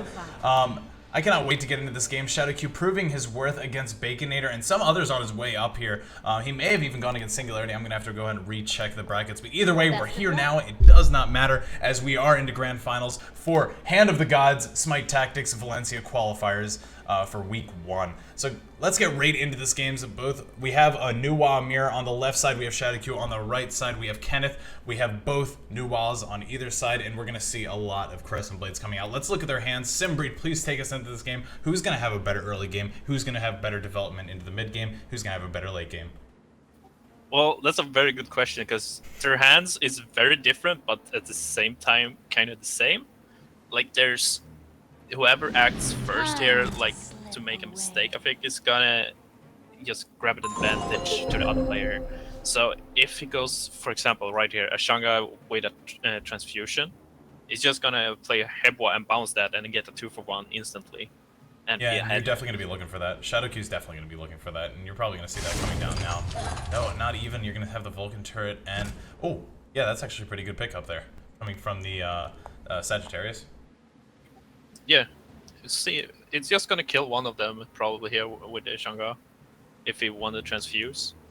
Yeah, we'll definitely... We have to see that I think we're going to have to see that transfusion. Even that projection would be so strong here. If he's not able to do both right now, but I think he's even reserving it for next turn. You're having Hebo, or not Hebo, having Hu Yi come out is just so powerful too. You have that 3/3. He'll be able to ping. They definitely took away that ability to be pinged one more because Changa's on the field, but you still have that ability to get that one random shot out, and you're gonna see those Crescent Blades coming out, but no random shots. Shadowq will not get his RNG this time, but nonetheless he has enough to follow up, though he does exhaust his entire supply of Crescent Blades. I think except for one. No, his entire supply of Crescent Blades, he was able to take everything off the side of Kenneth except for 3 health off the Chang'e. Yeah, and bring that down to 3 health as well. It's like, oh, I don't even want to transfuse this anymore. Yeah. There's But- no reason to. Yeah, and I think that kind of actually played it very obvious to Shadowq. Like, he has a transfusion in his hand. Like, try to bait it out, and then if he doesn't play it there, then he just develop his board with the archer and start pinging to put it down below value. Yeah, you're exactly right. I think Kenny was set up there. And the fact that he did play his Chang'e front and forward, not even behind the Summoning Stone, I think was just an obvious giveaway. That Hu Yi, just to be able to follow up. And then the next turn he was set up, but Shadowq obviously saw that, hey, I didn't get out that transfusion. I'm going to go ahead and take it all away. So, Timbreed, well put. Definitely, that's exactly what happened. And I think that was great coming out of Shadowq. Kenneth has to look out here because Shadowq is not just another ladder mate to go up against. Right now he has 1 Crescent Blade in hand and 1 Hu Yi as well. That transfusion will not find a home, I don't think, this match, unless you get another Chang'e in his hand. Yeah, he could just transfuse the Imperial Guard. It becomes a 5-4 Pardon, basically, which is still a good one, but as I said before, he has the Hebo in his hand for Shadowq, so he's just gonna bounce it when he goes for that play. Yeah, 2 Rushing Thunders, but no Outquang to follow up. He's going to use it anyway, as you see that Rushing Thunder going down. One of them, and the second one is well going to go ahead and remove literally nothing from the board. But now he does have access to that the Imperial Guard, who will thwack that Vulcan turret in the middle. And if he wants to follow up, he has 1 Crescent Blade, 2 Crescent Blades, 2 dead minions, 3 total from the Vulcan turret, and now you just have that 2/2 sitting in the bottom left. Yeah, one small thing though, that with the guard mechanic there, it's like it's still save 2 health on the core. So we'll see if that actually start to matter. It might in the end. Yeah, I want to see if that does, because I also want to see how long that guy's going to stay out. But right now we have a Blade Master coming out, going to go ahead and trade in with the Imperial Guard, and he's going to sit down at 4/5 in the middle of the field there. That Chang'e's just not going to do anything. That Chang'e's just standing there. There's no reason to attack that Chang'e, as it does not pose any threat. I think he's just going to be ignoring it for the time being. If he moves it back home near his Summoning Stone, yeah, you'll be able to get that extra heal off. You'll be able to heal your minions if they trade into anything that Shadowq has to offer. But in the end, where that Chang'e's positioned is just not going to help him at all. Gallus sitting in the hand of Kenneth as well. I want to see that coverage, because that is one of the newer cards and very fun to play with. Yeah, I actually knew a little bit about this tech. It's basically kind of saying that this is a very spell-heavy meta right now. Yeah. Gallus, I'm gonna use that. You just put everything beside it, move up slowly. You can't Crescent Blade anything except for the Gallus, of course. Yeah, that's so nice. Being able to have that 6 health on board, he has nothing to put his Crescent Blades into at the current moment. Once he takes out that the Gallus, though, it will be a different story. It's a shame that because you do have that ability, that spell-heavy meta right now, that Gallus is really needed, and it's crazy. He has that 1/6 protecting his backline. You will have The Blade Master coming out, gonna go ahead and trade in with the Chang'e though, as Chang'e returns 0 damage. Another Gallus coming in the hand of Kenneth as well, as he does not really need it right now. Although he can combine the two, that would be crazy. I think he's actually gonna go for a transfusion here, making it actually a 6/6, and then go for a Crescent Blade to take out the Blade Master. And I want to see that. I think he can trade in. He definitely has that Crescent Blade potential. He's gonna go ahead, bring that Blade Master down to 4-1 and trade it in with the Crescent Blade. He cannot move his Habwa to a reasonable position, so it's just going to go ahead and get pinged off from the Crescent Blade on the side of Shadow Q. Yeah, the thing is though that the Oh, he can Gallus. it's 2/2. No, 2/2 is still gonna trade in. I would probably use the gunner for a Gallus on my Evo there, so it cut the Crescent Blade instead of Know the yourself, Hoji. and victory will be assured. Rushing Thunder goes Unless down. you're fighting I don't know if I dragon, wanted to of see Gallus come down a second one, but either way, that Hu Yi right there is very protected. I love the fact that the Rushing Thunder doesn't affect. I wonder if it matters what order it hits in. Either way, no damage going to go down on the Hu Yi, as it will find the next turn and finally be able to ping down. Nope. Crescent Blade's coming down as they do deal double damage as of right now, and good game coming out from Kenneth as he sees that he has no potential on board. Chang'e, Crescent Blade coming into hand right now, and he has nothing to follow up into the late game. Shadow Q looking like he's going to be taking this first game very decidedly. Yeah, you can still try to max up some Crescent Blade and draw Guan Yu still, and if Shadow Q overextends, which he shouldn't do right now, he just fight for board control basically, like keep kind of board clear, but a minimum creatures on the battlefield to play around it, and he should be able to ride this out for a win. Yeah, Shadow Q just has so much potential though. He can amass up those Crescent Blades and kind of remove everything he can, and go ahead and do that. You also have the Clear Minds potential, or the Clear Minds potential, and you also have that projection in hand as well. He's gonna go ahead and use that projection probably on the Gallus there as it does go down, dealing that 1 extra damage, and Kenneth once more saying good game as he does find himself in just the worst situation, I think. I don't think his early game was horrible though. Did he really have that bad? They both had bad hands, I think, but I think Shadow Q really took it off.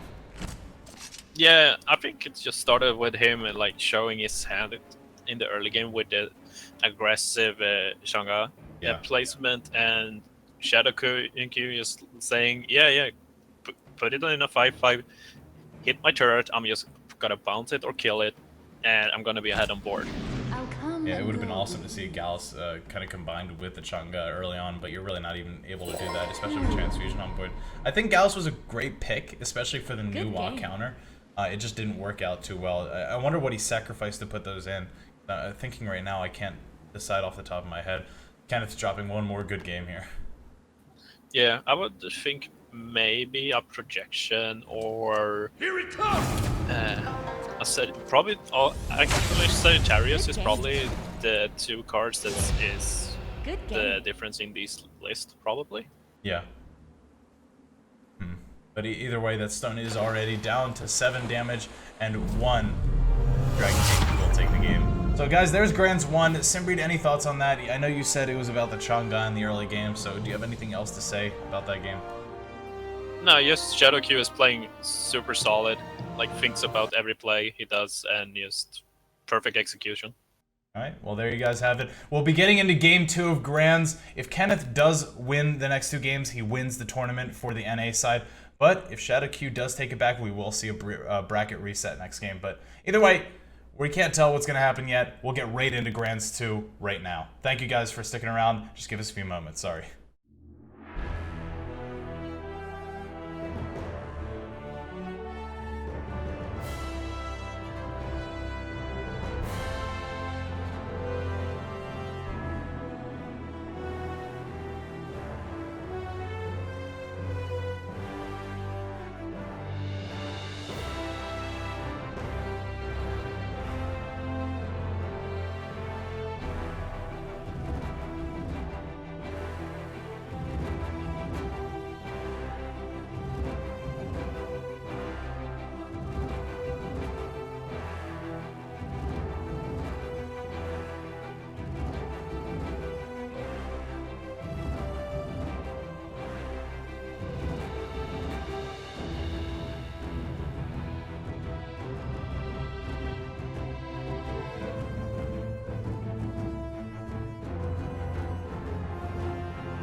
Well, here we are once again, but this time we're in Grand's Game 2. We have Kenneth on the right side playing Nuwa once more, on the left side, Bologna being played by Shadowq. We saw Shadowq's Bologna in the last set, in the loser set, as it did win him his way into the grand finals. We'll see if it wins him a bracket reset, as we do see Mercury coming out, dealing that 3 random damage to Summoning Stone. But please, Simbri, take us into this game, as we do see the Bologna Nuwa. Can we see an early Let's not call game? attention to ourselves. Yeah, I'm actually a little surprised here that Kenneth went for a Crescent Blade and not the Imperial Guard or the Imperial Archer to put behind his Summoning Stone here to basically take care of the Mercury next round. I'll bet he has something in plan though, so we'll see next round. Yeah, we'll definitely see. His hand is very stacked right now, so he is amassing up Crescent Blades. Going second as Nuwa just means that you have, like, ultimately double the amount of cards your opponent has, but really, what does that mean if you don't have the cards you need? And it looks this time that Kenneth does have the cards he needs for the early game. He is drawing Rushing Thunder just now. It's almost impossible to see all the other cards, but some Wukong can be seen for the late game as well. And I kind of want to see if he'll be able to develop this board. He's going to easily be able to take care of this Mercury. Does he really want to invest everything into it? I think, oh, those pings are going in the wrong places. It does have another Crescent Blade and the new card. It's called... Okay. Contemplation with Clear Mind? Yes. Thank you. Of course. So yeah, he was able to get those free pings off, but those free pings went towards the way of the Summoning Stone, which is very, very... just, it's horrible to see if 3 pings go in the wrong area. Anyway, Contemplation still sitting in the hand. If he does want to play that, he'll get that free... the 2 free mines coming out, the clear mines. So he can ping off, but it doesn't matter because Rain of Arrows, I think, actually took away the Imperial Archer in the back. Was that Rain of Arrows? Because I don't think that was a great use of Rain of Arrows, being the amount of damage that I can push out. No, that was actually he played it Enlist, deal 3 damage and get a Venator. Venator in the back. Okay, yeah, now I'm just noticing that Venator. So, guys, we already have a 3-2 on the field in the back line there. I think that was a good RNG spot for the way of Kenneth, but Shadowq, he'll be able to move that up easily, and just, if he wants to push out damage, he'll be able to. Terra sitting in the hand of, as well as Sylvanas. We saw how much damage they can output, as well as Cupid. I don't know, but it's already looking like Shadowq is setting up easily for his late game. Yeah, we also see a card that we haven't seen much of as Dishonorable. It became a lot more prominent now when the Summoning Stone does not count towards your as an adjacent unit, so it will deal 2 damage to all units that are not adjacent to each other. We will not see it this turn yet, though, but Venator will go ahead and trade in, as he does have Pardon right now, receiving no return damage. Venator is just so strong because if you are next to a friendly unit, you are not going to get return damage, and that was just such a good play coming out there. He has so much range damage on board that he has a lot of potential. You have that Cupid, that Sylvanas, and you already have the Venator down. It's going to go ahead and be taken away by those Crescent Blades, though it does not matter. Yeah, but also the thing is that he has to use his Crescent Blade, all of his Crescent Blade there, so he doesn't do the same thing again, which is just teleport in the Imperial Guard and kill it for free, basically. That is the strength of the Bologna, is like the 2-mana blink, just to mess up combat for your opponent. Yeah, you can completely manipulate the board with that. Ao Kuang finally coming into the hand of Kenneth. This is exactly what he needs. He has Rushing Thunder in hand, but really, that's it. He doesn't have any... he doesn't have his Crescent Blades anymore, so he's not able to deal that extra bit of damage.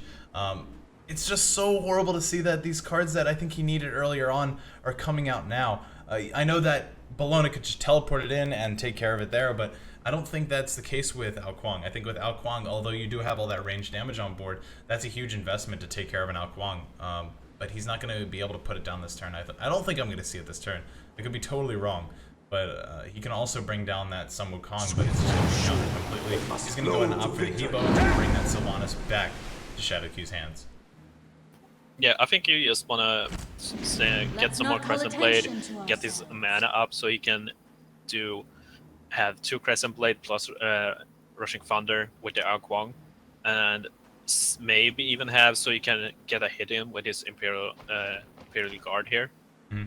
I mean, at this point, would you play your contemplations just to get out the clear minds, or does that clutter up your hand too much? Because I know if you reach a cap, you won't be able to really work with that too much. So I would say, hey, you got that 2 mana, at least use one of your contemplations to kind of go towards the cap of your hand, knowing that you're going to play more next turn.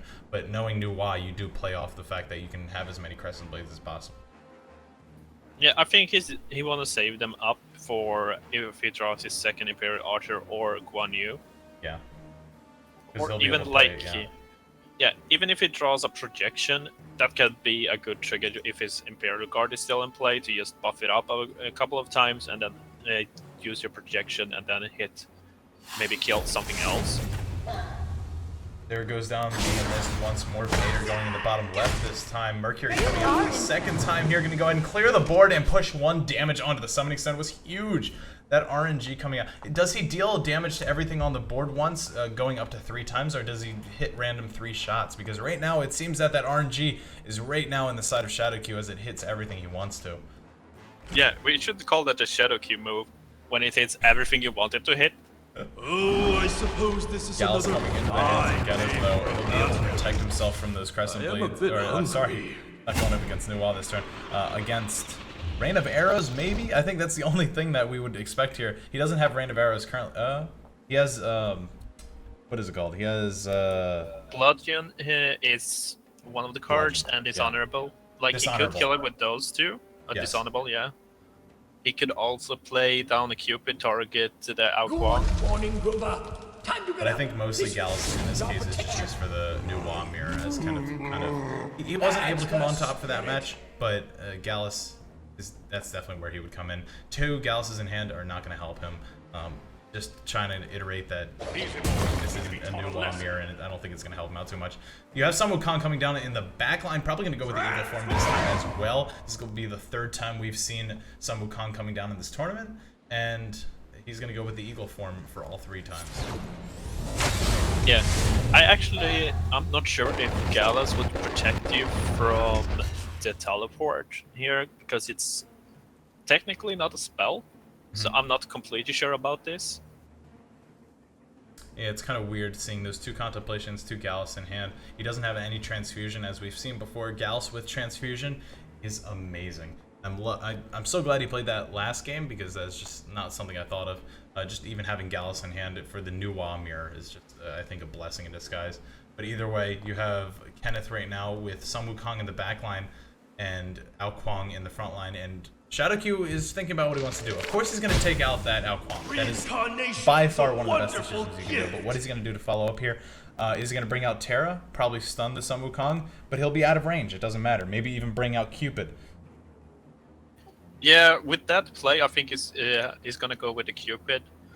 But I was a little surprised. I thought he was going to blink in the Sun Wukong and Terra stun both, move up with his Sylvanas to be able to first you kill off the Aquang and then you are in range for the Sun Wukong. Yeah, he just blinked up his Sylvanas. Sylvanas is just such a huge roadblock for him right now. Because look, you have 2 health on that Sylvanas, and yeah, if you can push out that extra 3 damage, Sylvanas will not be in the game anymore unless he gets another one. Right now, Sylvanas going to go down to 2/2, which I think is a good call, as being able to deal 5 range damage is huge, and being able to resurrect is huge. So I'm wondering, if he does die and resurrect back, is he going to become that 5 attack power again? Yes, it's gonna just gonna reset him. Yeah. This is like a rare instance to use the transfusion. Like usually you never use it in a defensive spot. So that if Shadowkew is like keeps track of this, like it's actually like a show of weakness, I would take it. So he should just like pedal to the metal. There's probably not a Guan Yu in Kenneth hands yet, and just basically try and run away with this game. Yeah, I think if Guan Yu was placed on the field, if Kenneth somehow managed to get Guan Yu. There goes down the teleport, though. I'm going to go ahead and move over to that. As you see, one big punch coming from down Terra. Going to go ahead and trade with the Gallus, though. And now you have that Sun Wukong open to the Rain of Arrows, but he's not going to go ahead and move up with the Sylvanas to do so. He's going to put Cupid in the back line and go ahead and hook up with the Sun Wukong on the side of Kenneth there. And there goes down the rain of arrows that does kill both. I think that was a fantastic move there, just to be able to easily remove the Sun Wukong. That was beautiful. Yeah, it's a really heads up play, actually. I didn't see that coming, actually. I'm gonna admit that. I was going in my head like, okay, he can basically move, teleporting back Sun Wukong in range and just auto attack it, but this just showed us the quality of Shadow Q. Yeah, and you have 2 Contemplations, 2 Crescent Blades still in the hands of Kenneth, but no Guan Yu is showing up today. I hope he did not take it out of his deck because, no, we've seen it once. I think we've seen it once, or was that Baconator that we've seen? Oh yeah. This is just I not think looking Kenneth good. had it last game. Yes, I think he so, did. but I know he wouldn't take it out because I firmly believe that he thinks it's the most powerful card in the game. And there's no doubt about that. If he does go in and trade with the Hebo there, I want to see if it's going to go ahead. Yeah, he's going to go ahead and trade with the Hebo. I think that's a good call. And go down into Saturn form, which I don't think Kenneth will be able to do that.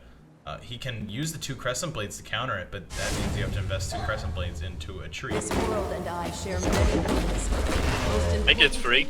The will to survive. So Yeah. it's gonna basically make it kind of be like, yeah, you have to put everything you have in your hand, basically, or half your hand, into killing this, or it's just gonna come back as a 5/4 and wreck your He base. needs Guan Yu so bad. He has so many spell cards in his hand, but he's not able to do anything with them. Projection. You have 4 Clear Minds potential, and you also have the Crescent Blades, but he's not going to go for it. Good morning, Grover. Oh no. Time to get He up. went for the This forest Archer. needs our Why do you protection. think he went for that? I'm not sure. Like, I think he's almost given up here because he's like doing curses, emotes, and good game emotes. Yeah.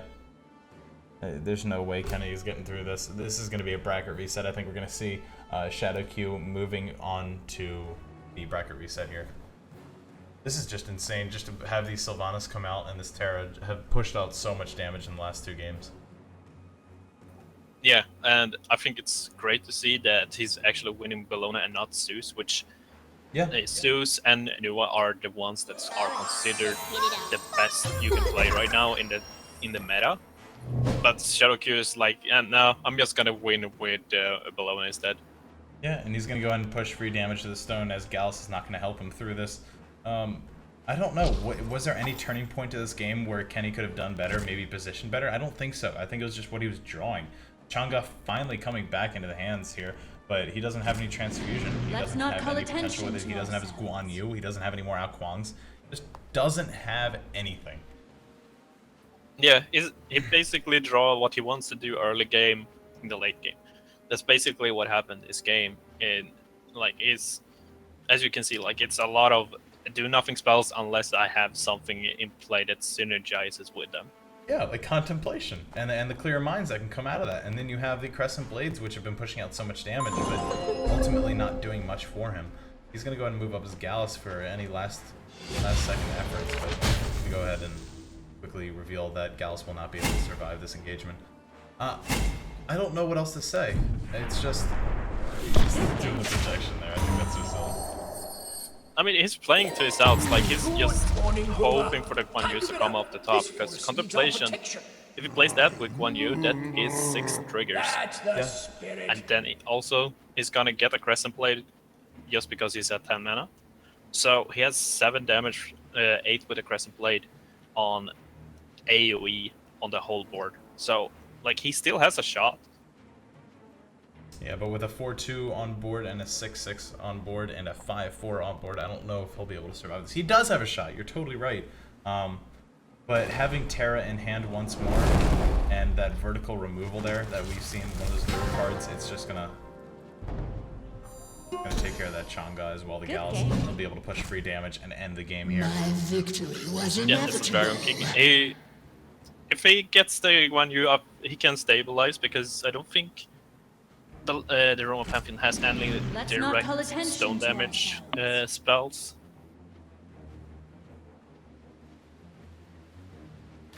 Can you not just push out? Yeah, there goes the Dragon King on the side of Kenneth there. And then 2 Crescent Blades. No, he doesn't have any. He has the 4 clear minds. He's gonna go ahead and play all 4 of them. He knows it's the end of the game. It's like I got all these cards, man.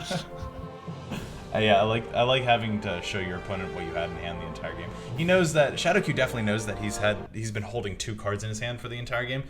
He definitely doesn't have to wonder what they are because he's seen Contemplation in the past, and just having those 2 Contemplations all the way to the end of the game with nothing to support was, I think, one of his downfalls. Just to have those in store. No Guan Yu, no Guan Yu. It's just, as Kenny, I would be cursing under my breath the entire game, even out loud, because you can't record yourself speaking in this game. But Shadowq done a very good job there. Any last thoughts here? I mean, there's gonna be a bracket reset now, and like Kenneth is showing us that he's playing to his outs. Like he knows his deck, he knows what he wants to draw at any given time of the match. Like he has a plan going into every single round. Yeah, you're totally right. So I want to see if Kenneth can at least take 1 game off here, as we will go into the bracket reset. We'll be getting into the 3rd game of the NA Grand Finals of Kenneth versus Shadowq. Guys, please stick around as we are in the Grand Finals of NA, and we will see who's going to come out on top, Kenny or Shadowq. Thank you guys for joining us. We'll be right back.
Welcome back, High-Res fans, as we have Flashpoint Shadowq against Kenneth with the bracket reset. We have Nuwa on the right, Nuwa on the left, once again with a Nuwa mirror, a Nuwa ditto, and Kenny, I want to see if he can take a game as Nuwa this time, because if he can, I think he'll be set up for the rest here. But can Shadowq also win the 2nd Nuwa mirror?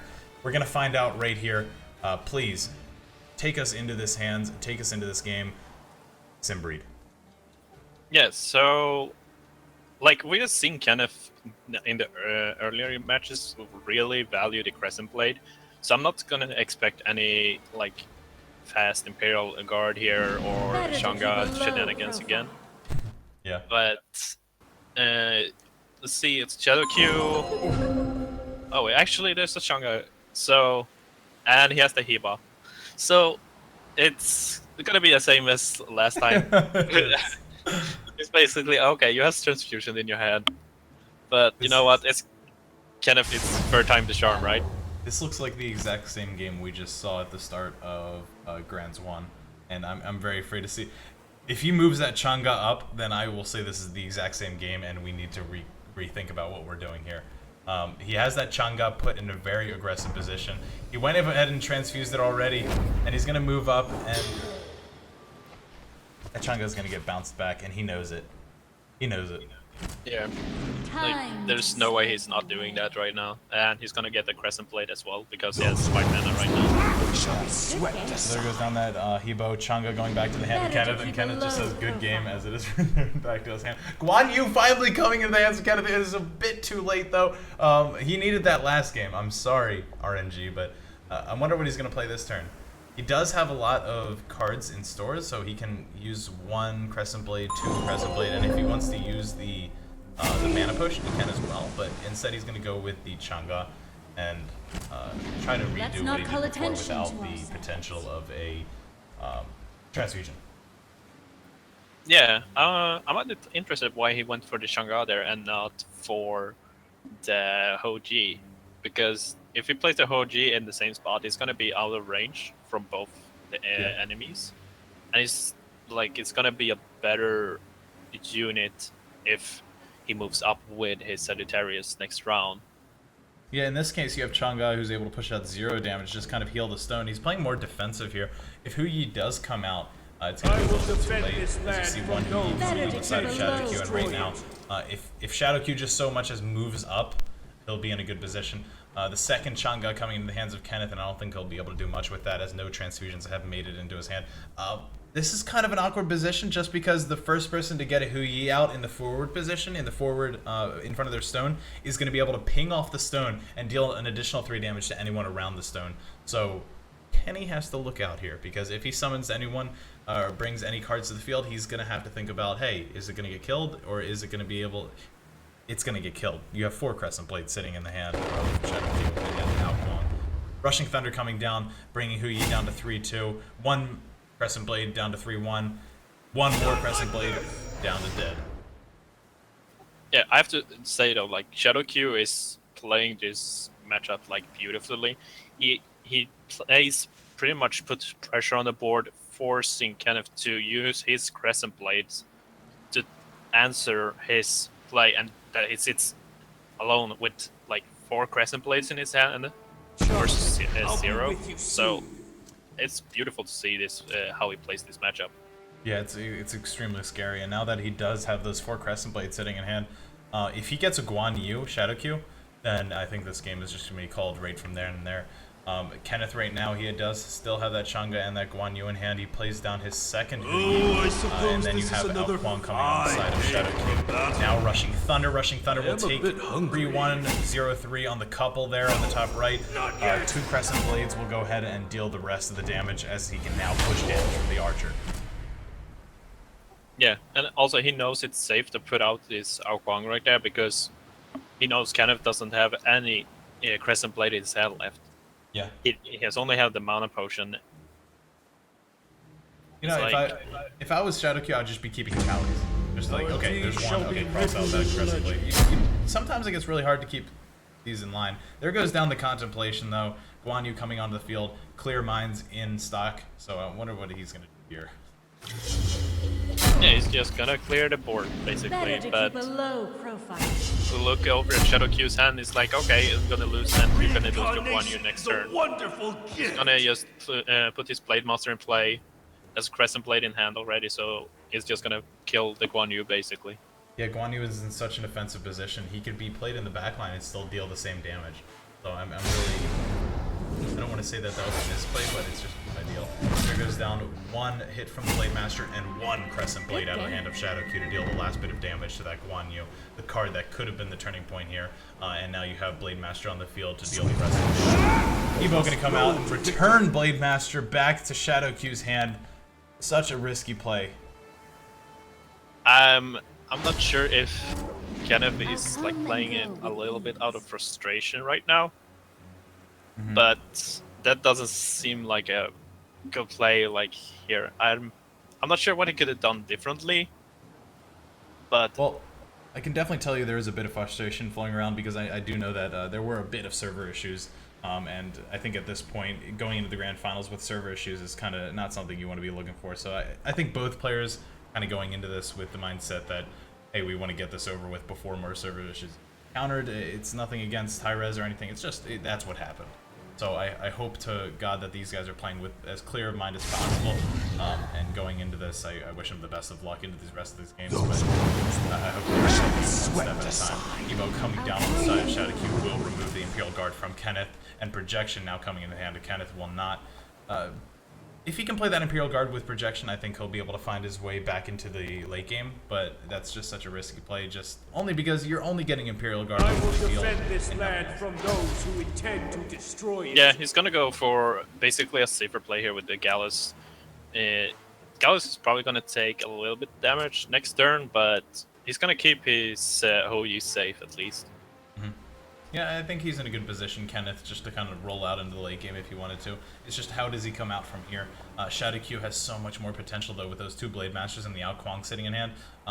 He doesn't have any more Crescent Blades, per se, but he can push out more damage. So Ao Kuang may not be the best choice right now, but Blade Masters, if he wants to start amassing up more and more Crescent Blades, he can play Blade Master, Crescent Blade, and then just wait for the time to strike.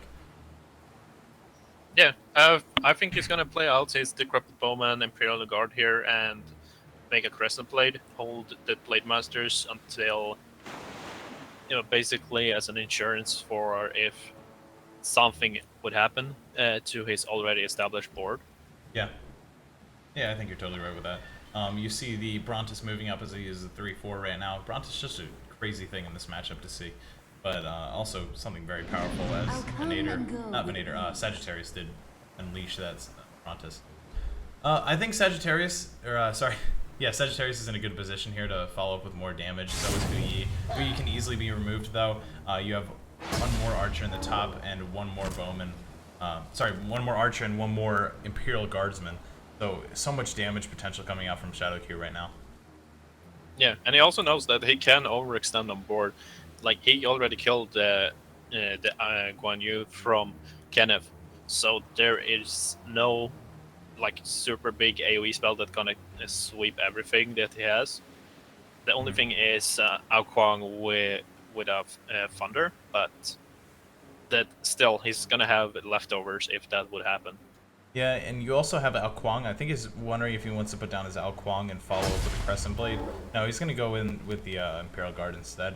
Gallus can move up, but that just means he's going to move out of his little corner there. He's placing everything so safely, but he'll be able to receive so much range damage as everything he has right now is mostly melee, except for the exception of that Huyi up there. Yeah, this is what you want to do, and also with I think is the strategy of Kenneth is you put stuff around your Gallus so that you can't be targeted by the bigger spells, but he's losing on board as well here. Yeah, just by turtling there, he's kind of accepting that Shadow Q, hey, Shadow Q, I'm going to let you knock on my door, and if you really want to come in, I'm going to have these 3 deadbolt locks that, they're pretty old, but if you shove on the door hard enough, it's going to open up.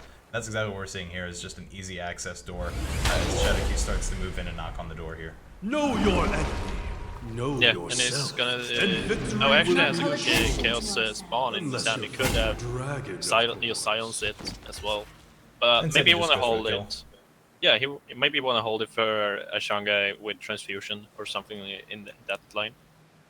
Either way, I don't even think we're gonna see Chaos spawn, as we do have 2 Blade Masters even sitting in hand. So as soon as he can get those out, he can even get Chaos Spawn out now if he really wants to push out a little bit more damage. Honestly, more things you have on the board, I think the better. Just because Nuwa doesn't have an answer for that. Yeah. I'm curious to why he's moving his Imperial Guard down for Dragon that King. Corner. Yeah, but still, Dragon King is not gonna do that much, I think. Yeah, but it does enough where it can warrant you kind of spreading out your units, and I think that was smart. As soon as he moved down there, I was like, well, Dragon King just came into the hand of Kenneth right after Shadow Q moved to the bottom left corner. This is kind of just insane how well spread he's been moving his units around. He's obviously looking around for that Dragon King, as Kenneth, he probably knows Kenneth already has it. He's probably been thinking Kenneth has this Dragon King. When is he going to play it? Instead, he just got it. Both players are playing very well spread. I cannot beat. Yeah, I mean, it's, and then when you say yes, he can afford to play this safe because his last turn he was so ahead. Kenneth is pushing back his advantage now though, so we'll see what. But yeah, he also knows about the Blade Masters that are gonna probably come in and kill his Imperial Guard next turn. Yeah, the Blade Masters we're definitely gonna see. He knows he has a Blade Master, and Guan Yu coming into the hand of Shadow Q too. Guan Yu in conjunction with the Blade Masters, I think, is going to be a little bit too much to handle. I know that the Blade Masters don't proc Guan Yu, but you do have those Crescent Blade potential as well. I want to see exactly how Shadow Q is going to execute here, because if he plays down a Blade Master, gets a Crescent Blade, and then Guan Yu would be on board from there. Plays it again the next turn, Guan Yu is even more on board. So you'll have those 2 Crescent Blades at your disposal in junction with whatever you draw from the future turns. So Shadow Q's lining himself up for a win here, and Kenneth, I'm not letting him down at all, but I just think Shadow Q is a lot more burst online, and I think really into the late game here in this current meta, you want a lot more. Yeah, and once again, like Shadow Q is playing this so well. Like everything is out of range from the range units of Kenneth as well. So it doesn't matter if he like goes up and kill his decrepit bowman now. That just opens him up for the rest of Shadow Q's units to come in and kill whatever moves up. And it's not even the Underworld if he puts the Decrepit Bowman on the same line as the Brontes, just to kind of push out a little bit more extra damage, which he can't right now, but if he does though, that Decrepit Bowman's just going to come back as fractures. It's just, it doesn't matter. I think just the way that Shadow Q's been executing all of this, every play here has just been phenomenal, doing such a great job. Yeah, he's playing with such patience as well. It's like this, he actually, like, he treats this like a chess game. It's like he moves one unit there to move, knows that you're gonna move over here, and like he sets up traps basically. Yeah, and this isn't his first strategy game either, from what I've heard, and I believe that, yeah, he definitely knows exactly what he's doing here. Though we haven't seen him in too many tournaments, he definitely does have the mindset for these kind of games. Yeah, absolutely. It shows in all of his games that we've casted so far. He's a top-notch player, and probably is going to be a real force to be reckoned with in the NA scene moving forward in Valencia. Yeah, Kenneth right now going to go ahead and have Contemplation as well as Projection, I think that is, in hand.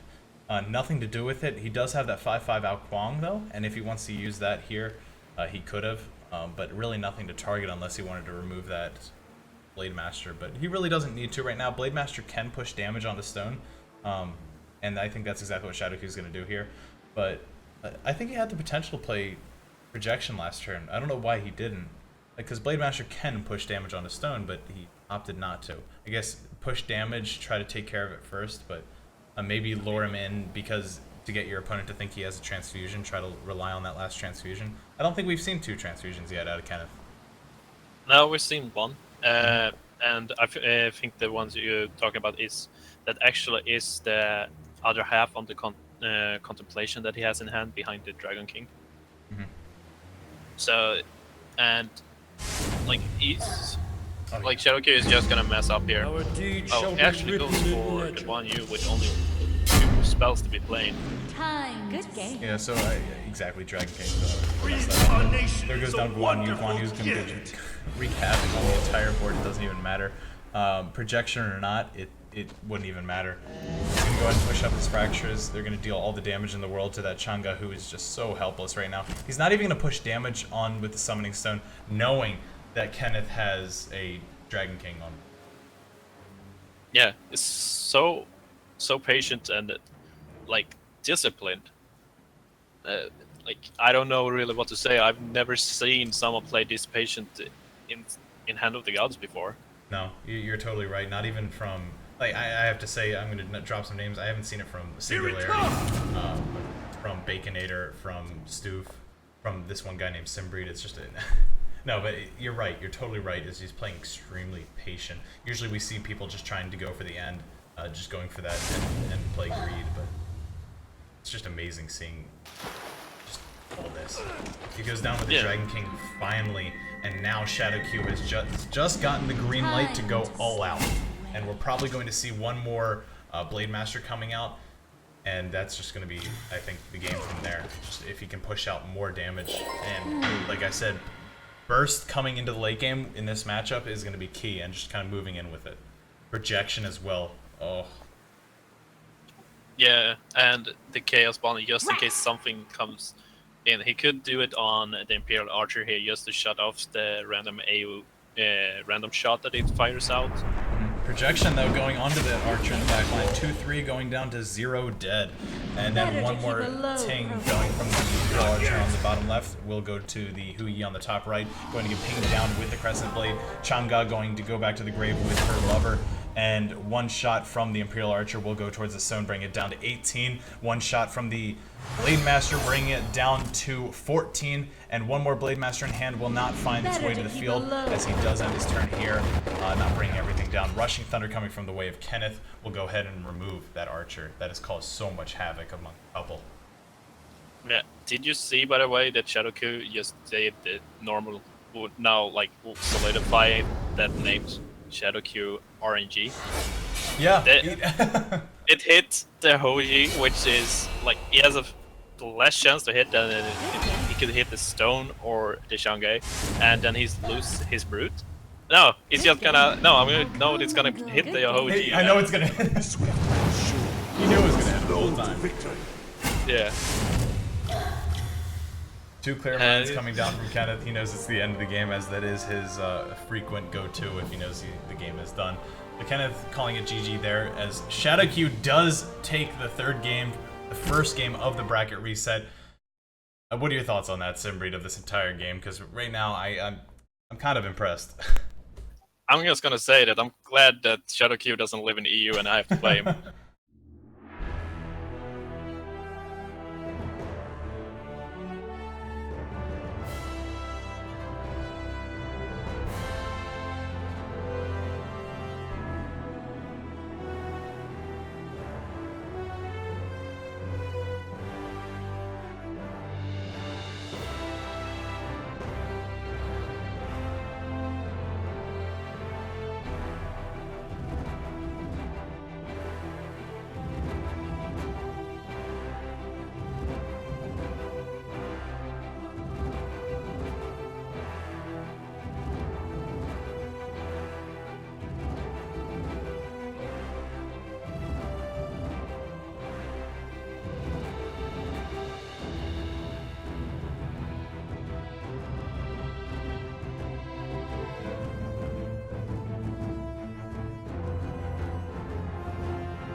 Welcome back, Iris fans, as we get into Game 4, Kenneth versus Shadow Q. Once more, you find Kenneth on the left side here, playing Nuwa, and on the right side, Bologna being played by Shadow Q.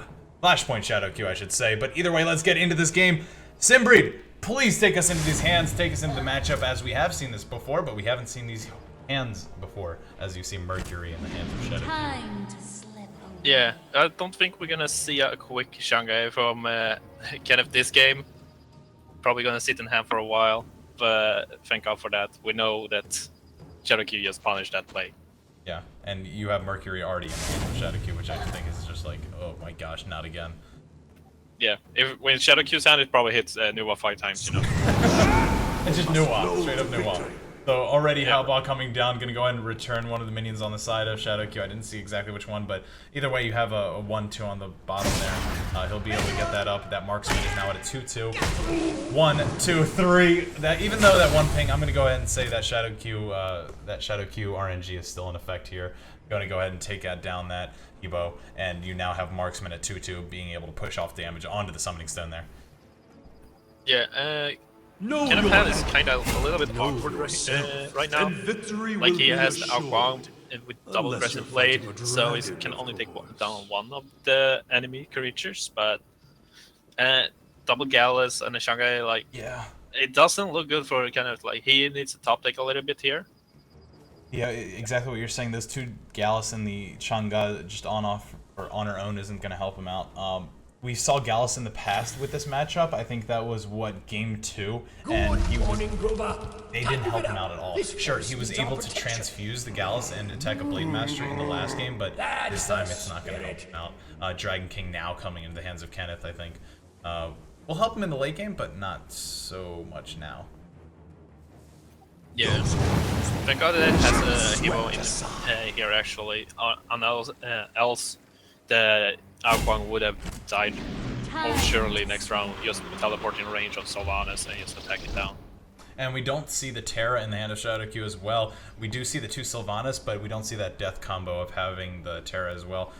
I think what we've seen in the past is you have Sylvanas played in the back, or even in the front, honestly, with what we've been seeing, because it really doesn't matter. He'll be able to come back, then Terra played for the stun, and then followed up with the ranged attack from Sylvanas. It's just been so deadly. So right now you have Sylvanas played in the back line. Now Kenny's moving out with his 5-5 and his 2-1, and Dragon King comes down as it is in a perfect place there to attack. But will he be able to follow up and delete that little flower in the corner? Or in the side? He does have Rushing Thunder and mana for a Crescent Blade here, so he should be able to take it down.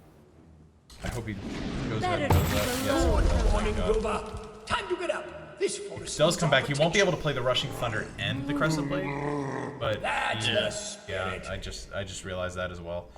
Yeah, my bad. No, it's all good. Sylvanas now coming back to life, but he is now resting.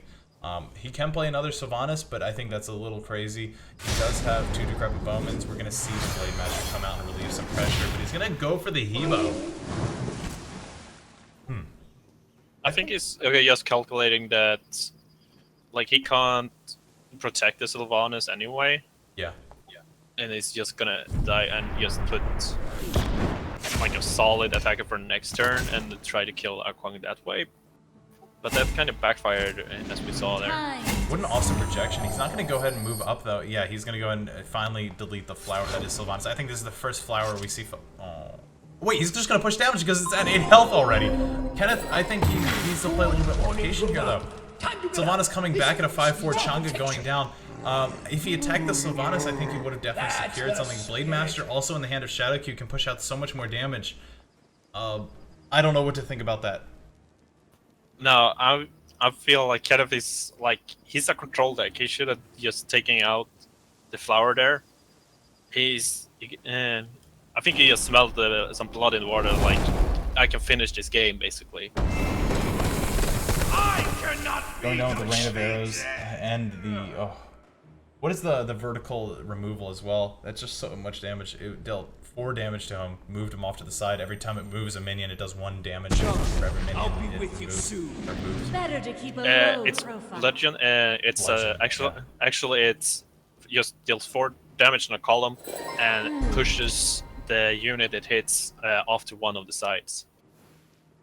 So it doesn't deal. Okay, yeah, you're right. But it's like we see here, like Shadow Q is stabilizing this game. Is he actually gonna just turn this around? Well, I mean, the Summoning Stone's at 8 health, and there's nothing to protect him from it. You have Sylvanas coming out and being extremely aggressive. All he has to look for are Rushing Thunder will do damage. Crescent Blade, I'm pretty sure, will also be able to deal damage to the stone. I think if he gets extra greedy, he can look for the stone, and he's right now going to turtle in the back line with the 2 Gals. Yeah, I mean, he could just like mass up a bunch of Crescent Blades, play Aoguang, and Guan Yu. I mean, next turn he's already in lethal. If he top stack a Aoguang, he has lethal. No, actually, he can't do that because he can't play. He has to play both Guan Yu and Aoguang on the same turn, and that's 10 mana, so he doesn't have Wait, so he needs Guan Yu as well. Okay, yeah, he needs Guan Yu as well. He can still though like play Archer and hope for some Shadow Q RNG. Time to get up. The wrong side of the field there, buddy. Protection. I mean, he has to rub off. He's been playing so long. Yeah. You're totally right. 2 Crescent Blades sitting in hand as well as 1 Rushing Thunder, but no Ao Kuang to follow up. 2 trees on the field. Very, very expensive trees as well. 5-4 for both of them. Will be able to push out so much damage. 1 Gallus already in the graveyard. 2nd Gallus to follow pretty soon, as you do have that 3-2 in the middle. That Sagittarius and also adjacent, so he does not take return damage. Projection on Kenneth? Can that help? I don't you also. think so. Like, he's putting out enough pressure here to almost force Kenneth to do a Guan Yu to clear. Our deed shall be But written yes. Guan Yu in a in forward legend. position, though. Yeah, we see Shadow Q's hand still, like, even if he would take out everything on the board here, he still has a lot of good cards left in his hand. Yes, definitely. You have that Terran and the Blade Master will be able to push out so much damage. There goes that 1 Guan Yu spin. Going to go ahead and put the Decrepit down to 2 1/1s as the Fractures are down. 1 more, we'll have to split them up. I think he's going to look to aim at the Sagittarius. Instead, he's going to go with Rushing Thunder, and you're going to see Guan Yu go ahead and spinny spin. Once more, 1 leaf down, or 1 flower down at the bottom there. He can kind of finish that up if he wants to. With 1, yeah, there it goes. Crescent Blade coming out. He's taking this a little bit more slow. I like how he's focusing down the 1 flower over the other Sylvanas just to look for the Good morning, Grover. Time to get Yeah, up. This but forest as we needs see, our like, he has the protection. Blade Master, so he's gonna get some health back here. lethal. That's the spirit. You have Guan Yu, who can push out the projection, but I'm not exactly sure if he can projection onto a summoning stone. But you also have the ranged archer right there that can push out 2 damage. But he's gonna go I and believe you teleport. cannot And I share projection on a summoning stone. the will to Terra coming survive. out. Time Yeah, to slay. Gallus does not protect you from stun effects.